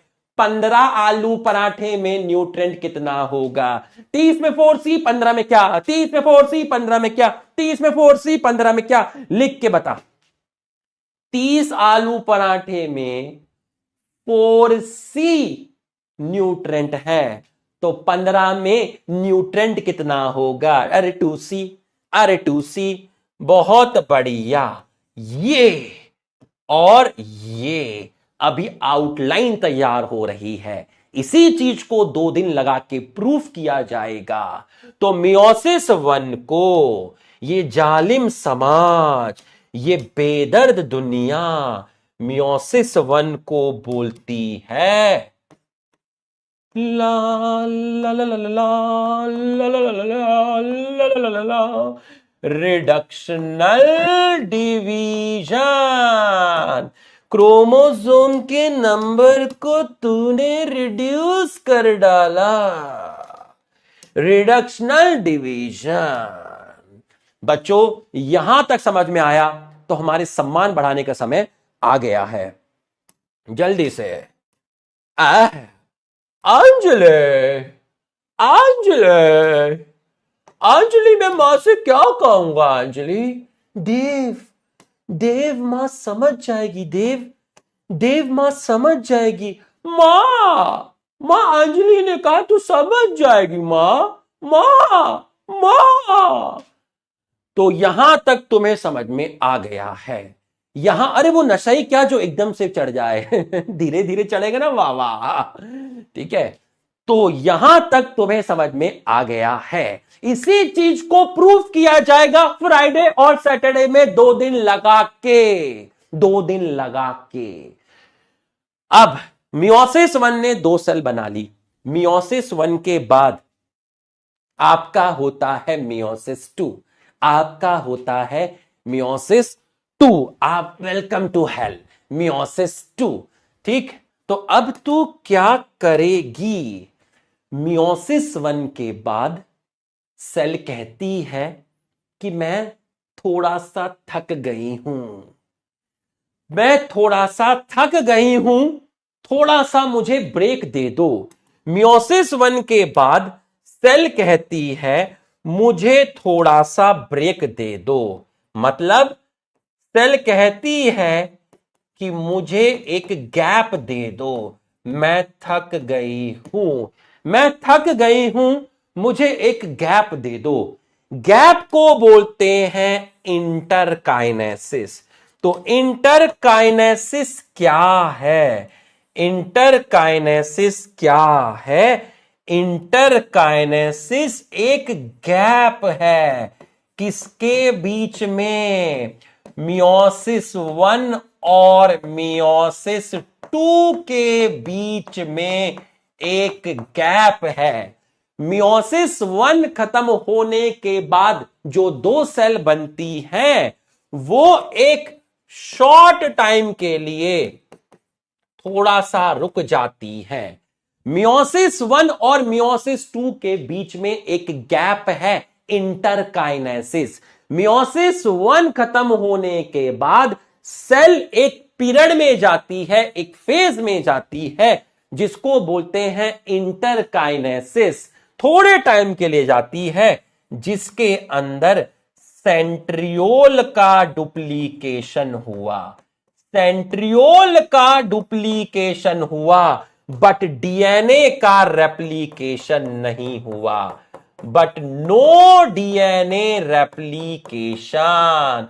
तो मियोसिस 1 खत्म होने के बाद और मियोसिस 2 शुरू होने से पहले, मियोसिस 1 के बाद जो 2 सेल बनी है, ये दोनों सेल एकदम से मियोसिस 2 में नहीं जाएंगी, बल्कि एक पीरियड में जाएंगी, एक फेज में जाएंगी, जिसको बोलते हैं इंटरकाइनेसिस। तो मियोसिस 1 और मियोसिस 2 के बीच में है इंटरकाइनेसिस। छोटा है, शॉर्ट गैप है, जिसमें सेंट्रियोल के नंबर डबल हो जाएंगे, बट डीएनए रेप्लिकेशन नहीं होगा। तो अब स्टार्ट होगा तुम्हारा क्या? अब जब ये इंटरकाइनेसिस कर कर आई तो इसके अंदर कोई चेंज नहीं आया। देख लीजिए, वैसी की वैसी ही है। इंटरकाइनेसिस करके आई तो इसके अंदर कोई भी चेंज नहीं आया, वैसी की वैसी है। मियोसिस 1 के बाद चेंज आया, इंटरकाइनेसिस के बाद चेंज नहीं आया। अब क्या करना चाहती है? क्या करना चाहती है? अब ये सेल्स करेंगी मियोसिस 2। अब ये सेल करेंगी आपकी मियोसिस 2। तो अब मैंने इससे पूछा, क्या पूछा? मैंने इससे पूछा कि तुम लोग क्या करोगे? तो इसने कहा अब हम मियोसिस 2 करेंगे। तो करना ना, खुद कुछ करते हो ना हमें कुछ करने देते हो। अब करेगी तू क्या? मियोसिस 2, मियोसिस 2, मियोसिस 2 करेगी। ठीक है, मियोसिस 2 करेगी और मियोसिस 2 करने के बाद तू बनाएगी, इससे बनी तेरी 2 सेल और इससे बनी तेरी 2 सेल, तो टोटल सेल बनती है 4। तो मियोसिस 2 के बाद अगर मैं तुमसे पूछूं टोटल सेल कितनी बनी, अगर मैं तुमसे बोलूं मियोसिस 2 के बाद टोटल कितनी सेल बनी? n is equal to 15, n is equal to 15, n is equal to 15, n is equal to 15 और डीएनए का अमाउंट हो जाता है 1c। 1c कैसे हुआ? प्रूफ किया जाएगा। 2c का 1c 1c, 2c का 1c 1c कैसे हुआ? प्रूफ किया जाएगा कल और परसों में। कैसे हुआ? प्रूफ किया जाएगा। सर क्रोमोसोम के नंबर सेम रहे, मियोसिस 1 से मियोसिस 2 में क्रोमोसोम का नंबर सेम रहा, बट डीएनए का अमाउंट हाफ हो गया। मियोसिस 1 से मियोसिस 2 में गए तो 4 सेल फॉर्म्ड हुई, चारों सेल में क्रोमोसोम का नंबर सेम है। जितना क्रोमोसोम का नंबर मियोसिस 1 के बाद था उतना ही क्रोमोसोम का नंबर मियोसिस 2 के बाद है, बट यहां डीएनए का अमाउंट हाफ हो गया। कैसे? Nation wants to know. इसके लिए तुम्हें वेट करना पड़ेगा फ्राइडे और सैटरडे का, कि क्रोमोसोम का नंबर सेम है, डीएनए का अमाउंट हाफ हुआ। इसके लिए वेट करना पड़ेगा। अभी मैं मियोसिस नहीं पढ़ा रहा, अब मैं टॉपिक की आउटलाइन तैयार करके दे रहा हूं, टॉपिक की आउटलाइन तैयार करके दे रहा हूं। तो मियोसिस 1 के बाद जितने क्रोमोसोम हैं उतने ही क्रोमोसोम का नंबर मियोसिस 2 के बाद होता है, लेकिन मियोसिस 2 के बाद डीएनए और हाफ हो गया, 1c 1c 1c। बच्चों यहां तक फील हुआ तो यस लिखो, यहां तक फील हुआ तो यस लिखो। तो मियोसिस 2 में क्या हुआ? मियोसिस 2 में 4 हैप्लॉइड सेल्स फॉर्म्ड। ठीक है, मियोसिस 2 हमेशा कहां होगा? मियोसिस 2 हमेशा हैप्लॉइड सेल में होगा। ओनली अकर इन हैप्लॉइड सेल, हमेशा हैप्लॉइड सेल में होगा। क्रोमोसोम के नंबर में चेंज नहीं आया, क्रोमोसोम का नंबर सेम रहा, क्रोमोसोम का नंबर सेम रहा, क्रोमोसोम का नंबर सेम रहा। सम्मान बढ़ा दो, क्रोमोसोम का नंबर सेम रहा। तो मियोसिस 2 हैप्लॉइड सेल में होता है। मियोसिस 2 से 4 हैप्लॉइड सेल्स बनती हैं। क्रोमोसोम का नंबर सेम रहा, क्रोमोसोम का नंबर सेम रहा, इसलिए मियोसिस 2 को बोलते हैं equational division. Equational division, equational division. आइए फिर से आना, फिर से आना। तो बच्चों 2c 4c 2c 2c 2c 2c 1c 1c 1c 1c। आ जाओ, तुम भी करो घर में बैठ के, तुम अपने घर में करो, मैं अपने घर में करूंगा। आ जाओ, 2 बार करेंगे। 2c मुझे मिला इंटरफेस, हो गया 4c। Meiosis 1 2c 2c, meiosis 2 1c 1c 1c 1c, 2c interface के बाद 4c, मियोसिस 1 के बाद 2c 2c, मियोसिस 2 के बाद 1c 1c 1c 1c। Chromosome का नंबर 30, इंटरफेस के बाद भी 30, मियोसिस 1 के बाद हाफ 15 15 15 15, मियोसिस 2 के बाद भी 15 15 15 15। पेरेंट सेल में क्रोमोसोम 30, इंटरफेस के बाद भी 30, मियोसिस 1 के बाद 15 15, हाफ, मियोसिस 2 के बाद भी 15 15 15 15। मियोसिस 1 ने क्रोमोसोम के नंबर को हाफ किया। मियोसिस 1 की वजह से 2 हैप्लॉइड सेल बनी, मियोसिस 1 हमेशा डिप्लॉयड सेल में होगा, क्रोमोसोम के नंबर को रिड्यूस करेगा, इसलिए मियोसिस 1 को बोलते हैं रिडक्शनल डिवीजन। फिर एक गैप आया जहां डीएनए रेप्लिकेट नहीं हुआ, सेंट्रियोल डुप्लीकेट हुए। मियोसिस 1 और मियोसिस 2 के बीच का गैप है इंटरकाइनेसिस। उसके बाद मियोसिस 2 हुआ, 4 सेल बनी, चारों में क्रोमोसोम का नंबर उतना ही है जितना मियोसिस 1 के बाद था। इसका मतलब मियोसिस 1 से मियोसिस 2 में जाते हुए क्रोमोसोम के नंबर में चेंज नहीं आता, इसलिए मियोसिस 2 को बोलते हैं इक्वेशनल डिवीजन। ये हमें प्रूव करना है। समझ में आया तो एक बार यस लिख। 2 बार सेल डिवाइड करती है, एक बार मियोसिस 1 में, एक बार मियोसिस 2 में। तो जब मियोसिस 1 हुआ होगा तो कैरियोकाइनेसिस और साइटोकाइनेसिस हुआ होगा, जब मियोसिस 2 हुआ होगा तब भी कैरियोकाइनेसिस और साइटोकाइनेसिस हुआ होगा। तो पूरे मियोसिस में अब मैं तुमसे क्वेश्चन पूछूंगा और तुमको जवाब देना पड़ेगा, तुमको जवाब देना पड़ेगा, तुमको जवाब देना पड़ेगा, तुमको जवाब देना पड़ेगा। अब मैं तुमसे पूछूं, हाँ भाई तरुण रावत, तरुण कायल, क्या नाम था, खुली तेरी नींद या अब भी नींद में ही है? अब तो नींद खुल गई होगी। अरे सिमरन, मैंने कहा सिमरन, अब तो नींद खुल गई होगी। बेटा खोलने का भी एक तरीका होता है, एक टाइम होता है, ऐसे नहीं कि बनाना पड़ता है, कॉन्सेप्ट बिल्ड करना पड़ता है, एकदम से नहीं होता है बेटा, समझ रहा है ना। तो अब मुझे बता क्या बताऊं, अब मुझे बता क्या बताऊं।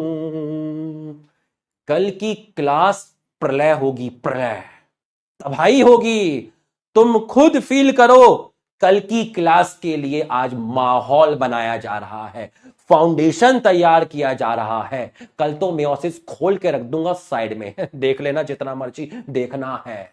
समझ में आया? आज तो कल की क्लास के लिए जमीन तलाशी जा रही है। कल की क्लास खोल के रख दूंगा, कॉन्सेप्ट एक तरफ देख लेना देख लेना, मजा आ रहा है, देखते रहना बेटा, ठीक है। मियोसिस के अंदर अगर मैं तुमसे पूछूं, मियोसिस के अंदर अगर मैं तुमसे पूछूं कितनी बार सेल डिवीजन हुआ, कोई तुमसे पूछे मियोसिस में सेल कितनी बार डिवाइड करती है? 2 बार डिवाइड करती है। मियोसिस में कैरियोकाइनेसिस कितनी बार हुआ? कैरियोकाइनेसिस 2 बार हुआ, एक बार मियोसिस 1 में हुआ और एक बार मियोसिस 2 में हुआ। साइटोकाइनेसिस कितनी बार हुआ? साइटोकाइनेसिस भी 2 बार हुआ, साइटोकाइनेसिस भी 2 बार हुआ, एक बार मियोसिस 1 में, एक बार मियोसिस 2 में। इसका मतलब ये हुआ डीएनए रेप्लिकेशन कितनी बार हुआ? डीएनए रेप्लिकेशन कितनी बार हुआ? ना ना ना ना, डीएनए रेप्लिकेशन एक ही बार हुआ इंटरफेस में। डीएनए रेप्लिकेशन एक ही बार हुआ इंटरफेस में। सेंट्रियोल का डुप्लीकेशन कितनी बार हुआ? कितनी बार हुआ?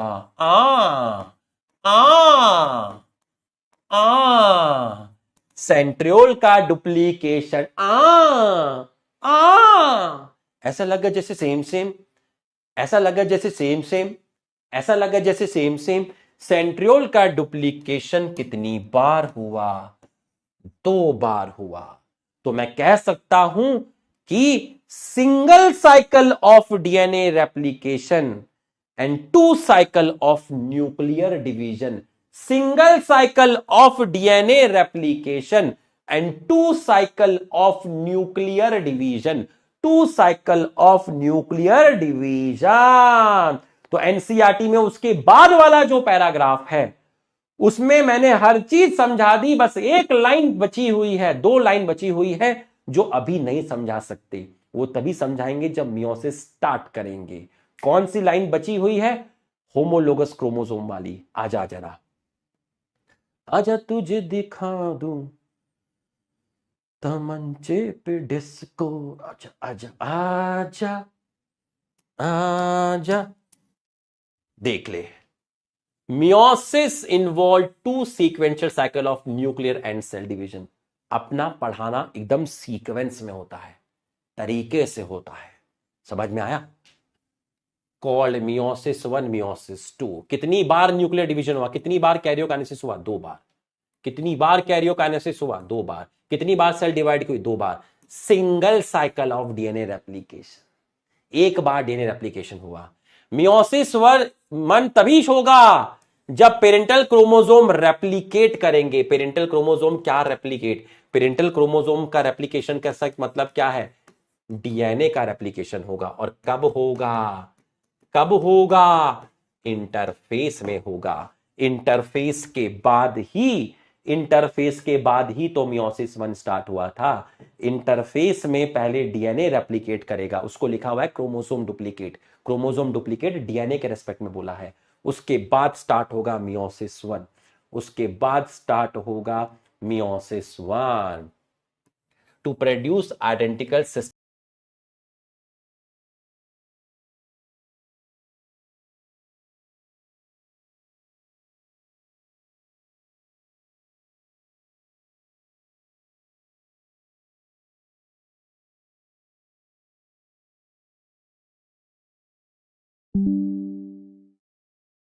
Chromatid at S face.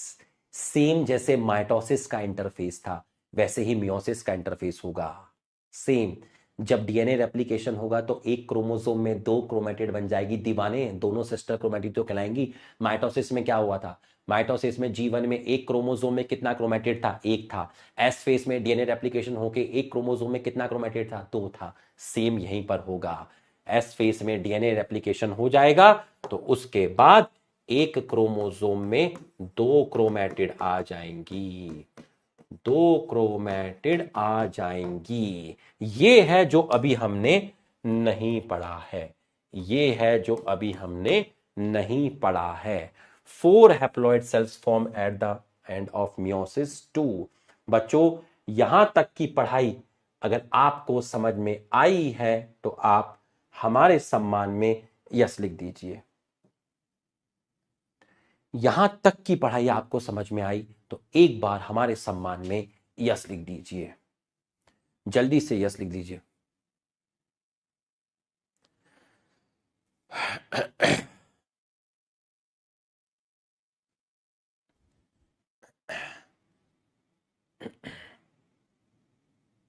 रीनीट के पूरे चांसेस हैं, है ना। इतने बड़े लेवल पे चीजें खराब हुई हैं, है ना। और बहुत ही इसके अंदर ऐसा भी आ रहा है कि पॉलिटिशियंस भी इन्वॉल्व है, ठीक है। और चीजें इतनी ज्यादा खराब हो चुकी हैं, इतनी ज्यादा खुली पड़ी हुई हैं कि सबको समझ में आ रहा है कि कितना बड़े लेवल पर स्कैम हुआ है, ठीक है। तो रीनीट के अलावा और कोई ऑप्शन नहीं है, ठीक। बाकी इस पे ज्यादा बात नहीं करेंगे क्योंकि अलग सर और उनकी टीम पूरी की पूरी लगी हुई है। क्या चल रहा है ये पूरा का पूरा अपडेट आपको पीडब्ल्यू अलग पांडे सर के चैनल पे भी आता ही है। आप सब यूट्यूब देखते ही हैं, ठीक है। डिफरेंट डिफरेंट कोचिंग संस्थान जो हैं वो भी उसके अंदर लगे हुए हैं। तो ऐसी कोई चीज नहीं है जो मैं आपको बताऊं और वो आपको मेरे बिना बताए पता ना चले। ऐसी कोई चीज नहीं है जो मैं आपको क्लास में बताऊं और वो आपको मेरे बिना बताए समझ पता ना चले। टेलीविजन आप भी देखते हैं, यूट्यूब पे वीडियो आप भी देखते हैं, तो उन चीजों को अभी हम डिस्कस करके कोई फायदा नहीं है क्योंकि जो बच्चा पढ़ रहा है उसका टाइम खराब हो जाएगा, ठीक। और सबको पता है चीजें बहुत खराब हुई हैं। रीनीट बिल्कुल होगा, यही एक ऑप्शन है और कोई ऑप्शन नहीं है, ठीक। आइए, nuclear and cytoplasm divide occur twice. Nuclear and cytoplasm, B option बता रहे हैं बच्चे। Nuclear and cytoplasm divide twice, सही है। सेल डिवीजन अकर ट्वाइस, सही है। डीएनए रेप्लिकेशन अकर ट्वाइस, नहीं, डीएनए रेप्लिकेशन एक बार होगा और सेंट्रोल रेप्लिकेशन 2 बार होगा। Meiosis involve meiosis 1 and meiosis 2 only, सही है। 2 haploid cells are form at the end of meiosis 1, सही है। 4 haploid cells form at the end of meiosis 2, सही है। 1 2 3 4 5। Meiosis initiated after duplication of parental chromosome in S phase where identical sister chromatid produce. भाई ये भी सही है। Meiosis involve meiosis 1 and meiosis 2 only, सही है। 1 2 3 4, ठीक है। 5 cell division occur twice, 6 nuclear and cytoplasm division. तो ऑप्शन ए जाना चाहिए, ऑप्शन ए जाना चाहिए। कितने सही हो गए हैं? Nuclear and cytoplasm division, nucleus का और साइटोप्लाज्म का डिवीजन 2 बार हुआ, ठीक है। सेल डिवीजन भी 2 बार हुआ। Meiosis involve meiosis 1 and meiosis 2 only, ये भी सही है, ठीक है। 2 haploid cells are formed at the end of meiosis 1, 2 haploid cells are formed at the end of meiosis 1, ये भी सही है। 4 haploid cells are formed at the end of meiosis 2, ये भी सही है। Meiosis initiate after duplication of parental chromosome in S phase where identical sister chromatid produce. मेरा तो 6 आ रहा है, मेरा तो 6 आ रहा है।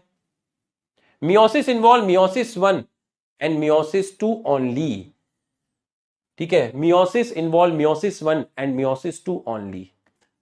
हाँ, अगर इसमें देखा जाए तो आप कह सकते हो कि एक आपका इंटरकाइनेसिस भी होता है, ठीक है। एक आपका एक गैप भी होता है जिसको आप बोलते हैं इंटरकाइनेसिस, एक गैप भी होता है आपका इंटरकाइनेसिस, ठीक है। अब ये किस किस रेफरेंस में इन्होंने बोला है, ठीक है। देखो एक मिनट।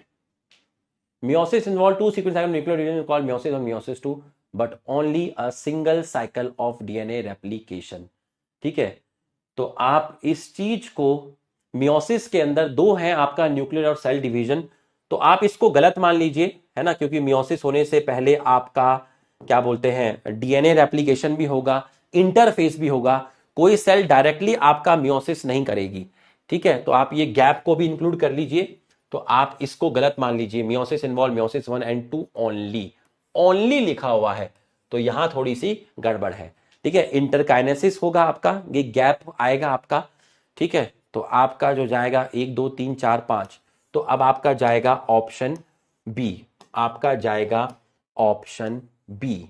बच्चों यहां तक आपको समझ में आया तो आप यस लिख दीजिए, यहां तक आपको समझ में आया तो आप यस लिख दीजिए। तो ये हमने मियोसिस 1 के बारे में आपको बताया है, ये हमने आपका मियोसिस 1 के बारे में आपको बताया है, ठीक। अब सुनना, फटाफट एक बार इसका पूरा का पूरा रिवीजन ले लो, एक बार पूरे के पूरे का रिवीजन ले लो अच्छे से, ठीक। सिनसीटियम के अंदर कैरियोकाइनेसिस होता है बट साइटोकाइनेसिस नहीं होता। कैरियोकाइनेसिस हुआ 2 न्यूक्लियस फॉर्म्ड हो गए, साइटोकाइनेसिस होता तो यहां 2 सेल फॉर्म्ड होती, बट साइटोकाइनेसिस नहीं हुआ। दोबारा फिर से कैरियोकाइनेसिस हुआ, 4 न्यूक्लियस बन गए, साइटोकाइनेसिस नहीं हुआ, तो एक सेल मल्टी न्यूक्लियेट कंडीशन में आ गई, इसको बोला सिनसीटियम। तो नारियल का जो पानी होता है उसको एंडोस्पर्म बोलते हैं, उसमें थाउजेंड्स ऑफ न्यूक्लियस प्रेजेंट होते हैं, ठीक। ये 2 क्वेश्चंस मैंने आपको कराए थे। अगर जनरेशन पूछा तो आप इस तरीके से निकालेंगे, आंसर आएगा 5। अगर डिवीजन पूछा तो आप n-1 लगाना, n है number of cell, 32 - 1 31। Mitosis generally diploid cells में होता है, बट कुछ लोअर प्लांट है जैसे एल्गी, ठीक, और कुछ सोशल इंसेक्ट है जैसे हनी बी, ठीक है। इसके अंदर जो मेल होता है, जो ड्रॉन होता है वो हैप्लॉयड होता है, उसके अंदर माइटोसिस होता है। और हनी बी के अंदर जो क्वीन होती है वो डिप्लॉयड होती है, मतलब हैप्लॉयड डिप्लॉयड दोनों स्टेज आपको हनी बी के अंदर मिल जाएगी। मल्टीसेलुलर ऑर्गेनिज्म के अंदर ग्रोथ माइटोसिस से होती है, सेल की डेथ हो रही है, नई सेल्स बन रही है, रिपेयर जो हो रहा है वो माइटोसिस से आपका हो रहा है, ठीक। कॉन्सेप्ट टू, ठीक है। एक पेरेंट सेल है जिसके अंदर आपका 30 क्रोमोसोम है, ठीक है, 30 क्रोमोसोम है, ठीक है। अभी बताता हूं क्लास कब तक है। 30 क्रोमोसोम है, ठीक है। और जब माइटोसिस होगा तो 2 सेल बनेंगी, दोनों सेल के अंदर आपका जो क्रोमोसोम होगा वो 30 होगा, ठीक है। अभी देता हूं, प्लानर दूंगा, ठीक है। तो दोनों का जो जेनेटिक मेकअप है वो सेम है, क्योंकि माइटोसिस की वजह से वेरिएशन नहीं आती, माइटोसिस की वजह से वेरिएशन नहीं आती। माइटोसिस में क्रॉसिंग ओवर नहीं होता, क्रॉसिंग ओवर मियोसिस में होता है, और क्रॉसिंग ओवर की वजह से ही वेरिएशन आती है। अब क्रॉसिंग ओवर क्या है ये तो हम मियोसिस में ही देखेंगे। कॉन्सेप्ट 3, पेरेंट सेल है जिसमें डीएनए एक है, ठीक है। अभी दूंगा रिवीजन प्लानर दूंगा, अरे दूंगा, रिवीजन तो कराने दो, तभी तो रिवीजन प्लानर दूंगा, रिवीजन प्लानर दूंगा, रिवीजन तो करा लेने दो। हो गया रिवीजन, अबे पहले रिवीजन तो कराने दे, पूरे रिवीजन की ना वाट लगा दी, पहले रिवीजन तो कराने दे तभी तो दूंगा रिवीजन प्लानर। अभी क्लास खत्म कहां हुई है, क्लास का टाइम तो 3:20 तक है ना, मैं एक बार इकट्ठा कर रहा हूं चीजों को।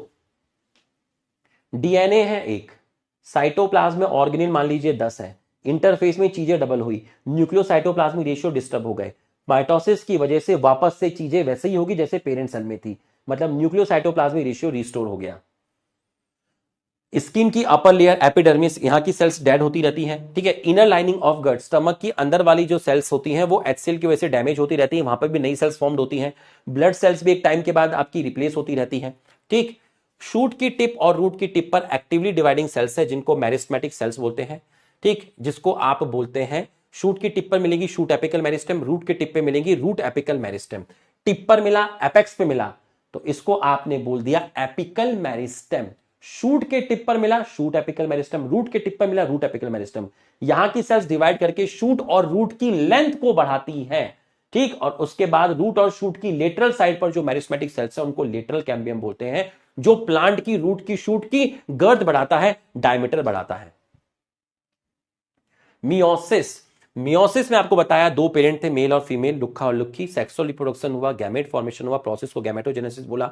स्पर्म में 23 आए, एग में 23 आए, ठीक है। तो मियोसिस क्रोमोसोम के नंबर को हाफ करता है, मियोसिस को रिडक्शनल डिवीजन बोलते हैं, मियोसिस से हैप्लॉइड सेल्स फॉर्म होती हैं, मियोसिस हैप्लॉइडी फेज लाता है एक डिप्लॉइड ऑर्गेनिज्म के अंदर। बच्चा पैदा हुआ, मुबारक को 46 क्रोमोसोम है, तो फर्टिलाइजेशन ने रीस्टोर किया क्या वापस से डिप्लॉइड कंडीशन। एक पेरेंट सेल है जिसमें 30 क्रोमोसोम है, उसमें डीएनए का अमाउंट है 2C। सबसे पहले वो इंटरफेस करेगी, अपने डीएनए को रेप्लिकेट करेगी, डबल करेगी, सेंट्रोल को भी डबल करेगी। तो 2n है 30, डीएनए का डबल हो गया 4C, क्रोमोसोम में कोई चेंज नहीं आया, ठीक। अब मियोसिस 1 हुआ इसके अंदर, तो मियोसिस 1 किसमें हुआ, डिप्लॉइड सेल में हुआ। कितनी सेल्स बन गई, 2 सेल बन गई, क्रोमोसोम का नंबर 15 तो 2n का हो गया n और n, ठीक है, और डीएनए का अमाउंट 4C से 2C। मियोसिस 1 क्रोमोसोम के नंबर को रिड्यूस करता है, इसलिए इसको बोलते हैं रिडक्शनल डिवीजन। फिर इन दोनों सेल्स सीधा मियोसिस 2 में नहीं गई, एक गैप आया जिसको बोला इंटरकाइनेसिस। इंटरकाइनेसिस मियोसिस 2 से पहले आता है और मियोसिस 1 के बाद आता है, छोटे टाइम के लिए आता है। यहां सेंट्रोल का डुप्लीकेशन होता है और यहां डीएनए का रेप्लिकेशन नहीं होता, मतलब इंटरकाइनेसिस करने के बाद कोई चेंज नहीं आया। फिर इन्होंने मियोसिस 2 किया तो इससे 2 सेल बनी, इससे 2 सेल बनी, क्रोमोसोम का नंबर सेम है इसलिए बोलते हैं इक्वेशनल डिवीजन, किसको, मियोसिस 2 को, ठीक। और डीएनए का अमाउंट हो गया 1C, ठीक। तो 4 हैप्लॉइड सेल्स बन गई। मियोसिस 2 हमेशा हैप्लॉइड सेल्स में होता है और क्रोमोसोम नंबर आपका सेम होता है। तो आपका सेल डिवीजन हुआ 2 बार, कैरियोकाइनेसिस हुआ 2 बार, साइटोकाइनेसिस हुआ 2 बार, डीएनए रेप्लिकेशन हुआ 1 बार, सेंट्रोल डुप्लीकेशन हुआ 2 बार। अब जरा रिवीजन प्लानर को लीजिएगा।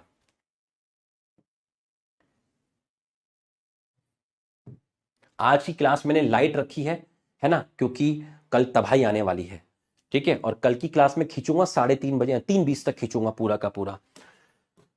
अब बात को समझिए, आप cell the unit of life को कई बार रिवाइज कर चुके हो, तो अब आपको रिवीजन स्ट्रेटेजी थोड़ा सा चेंज लाना है, ठीक है। आपको रिवीजन कैसे करना है ध्यान से समझिएगा।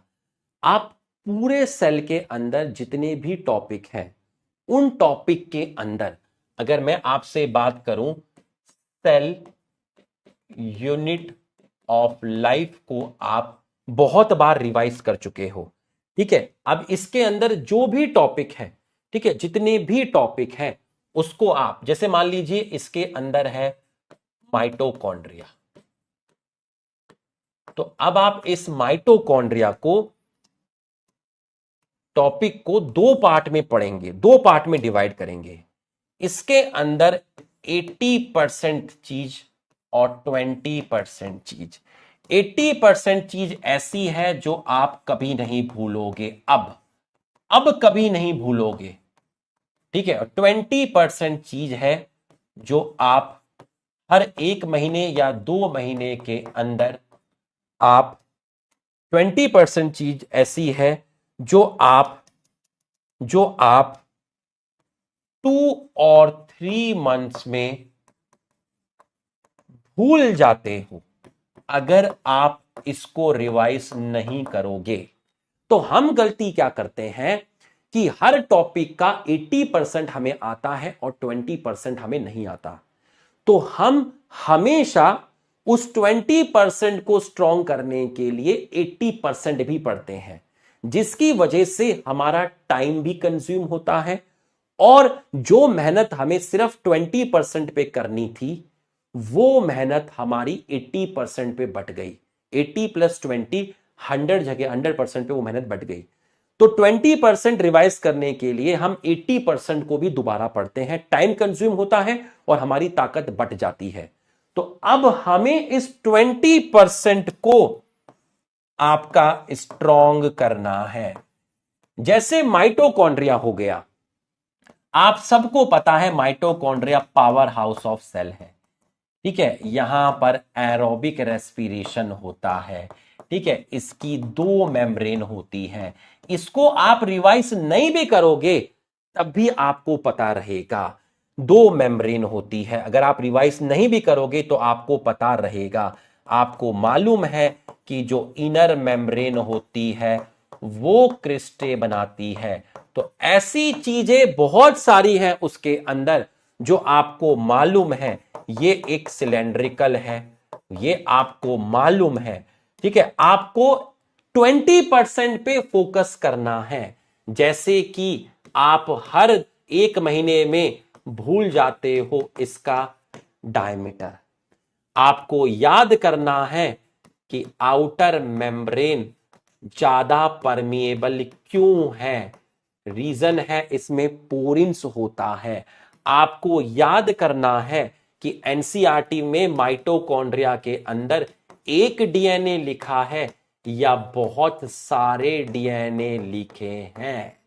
आपको याद करना है कि माइटोकॉन्ड्रिया के अंदर आपका माइटोसिस होता है। तो ये इस तरह की चीजें होती हैं जो आप भूलते हो। ठीक, तो आपको 20% चीजों पे ज्यादा मेहनत करनी है। जैसे कि सीलिया फ्लैजला हो गया। सीलिया फ्लैजला के अंदर ओर्स लाइक मूवमेंट किसके लिए है? सीलिया है या फ्लैजला के लिए है? ये सब 20% में आएगा। जैसे कि आपका एक्सोनीम में क्या है, इसकी डेफिनेशन लिखी है। एक लाइन एनसीईआरटी की लिखी है, माइक्रोटिब्यूल अरेंज पैरेलल। ये सब 20% में आता है। ये सब 20% में आता है। एक लाइन लिखी है आपकी कि जो आपका एक लाइन लिखा है कि सेंट्रियोल जो होता है वो आपका फॉर्म करता है basal body of cilia and flagella. तो ये इस तरह की लाइन है जो आपकी 20% में आती है। तो आपको चीजों को थोड़ा सा अलग तरीके से रिवाइज करना है। तो अब आप क्या करेंगे? अब जैसे आज है थर्सडे, तो थर्सडे में आप पहले आज का लेक्चर पढ़ेंगे। ठीक है, थर्सडे में आज आपका लेक्चर पढ़ेंगे, लेक्चर 4। ठीक है, 30 मिनट्स में हो जाएगा क्योंकि आज इजी था, कोई ऐसी चीज नहीं थी। 30 मिनट में आपका हो जाएगा। ठीक है, उसके बाद आप आज सेल और सेल थ्योरी, ठीक, सीधा इसका एनसीईआरटी बूस्टर खोलना, सीधा इसका एनसीईआरटी बूस्टर खोलना। अनसॉल्व्ड, कोई थ्योरी मत पढ़ना, सीधा एनसीईआरटी बूस्टर खोल के क्वेश्चन सॉल्व करना। ठीक है, क्वेश्चन सॉल्व करते हुए क्वेश्चंस के अंदर मैंने जो एनसीईआरटी बूस्टर के क्वेश्चन दिए हैं वो सब स्टेटमेंट बेस्ड दिए हैं। इसलिए दिए हैं ताकि आपकी एनसीईआरटी की एक एक लाइन पे कमांड हो जाए। जो स्टेटमेंट आपके रॉन्ग होंगे बस उन्हीं की एनसीईआरटी से थ्योरी रीड करना सबसे पहले, उसके बाद कंप्लीट थ्योरी रीड करना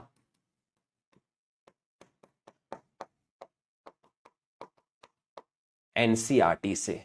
ठीक, और हर टॉपिक में 80% चीजें अलग करो और 20% चीजें अलग करो। 20% में आएगा ईयर, कौन जर्मन था, कौन ब्रिटिश था, ये आएगा। बाकी किसने क्या कहा ये आपको याद रहेगा। ठीक है, बाकी किसने क्या कहा ये आपको याद रहेगा। और 20% में क्या आएगा, एक लाइन लिखी हुई है कि श्वान ने all living organism word use किया था या प्लांट और एनिमल किया था। प्लांट और animal composed of cell and plant and animal composed of cell. ठीक है, तो यहां बच्चा भूल जाता है कि प्लांट और एनिमल था या फिर लिविंग ऑर्गेनिज्म था, क्योंकि जो आपका रडल्फ वर्चो था उसने भी सेम यही लाइन बोली थी, वर्चो ने भी यही लाइन बोली थी, बट उन्होंने लिविंग ऑर्गेनिज्म वर्ड यूज किया था। तो ये 20% में आता है कि लिविंग ऑर्गेनिज्म किसने यूज किया, प्लांट एनिमल किसने यूज किया। बाद की लाइन तो हमें पता ही है, तो हम बार बार पढ़ते हैं लेकिन ये चीज हमेशा भूल जाते हैं, ये चीज में कंफ्यूजन होता है। तो आप चीजों को 2 पार्ट में डिवाइड करिए। आप हर बार सेल थ्योरी पढ़ते हो लेकिन ये वाला और जो पीछे का सेंटेंस है कि cell and product of cell, कहां प्रोडक्ट ऑफ सेल लिखा है और कहीं पर स्केलेटन में एक जगह लिखा है cells and cells form tissue, यहां पे दिक्कत है। तो इस तरीके से पढ़ने का अब रिवीजन का तरीका चेंज करो, क्योंकि ये अप्लाई होगा cell the unit of life पर, सेल साइकिल पे अप्लाई नहीं होगा, क्योंकि सेल साइकिल का भी हमें काफी बार रिवीजन करना है। ठीक, तो बच्चों मस्त होके बैठना, चौड़े होके बैठना, स्ट्रेस फ्री होके बैठना और कमेंट करके जरूर बताना आज की क्लास कैसी लगी। ठीक है, माहौल बनाया गया है, कल की क्लास के लिए जमीन तराशी गई है, कल की क्लास तबाही होगी, भाई कल फिर आएगा। ठीक है, थैंक यू।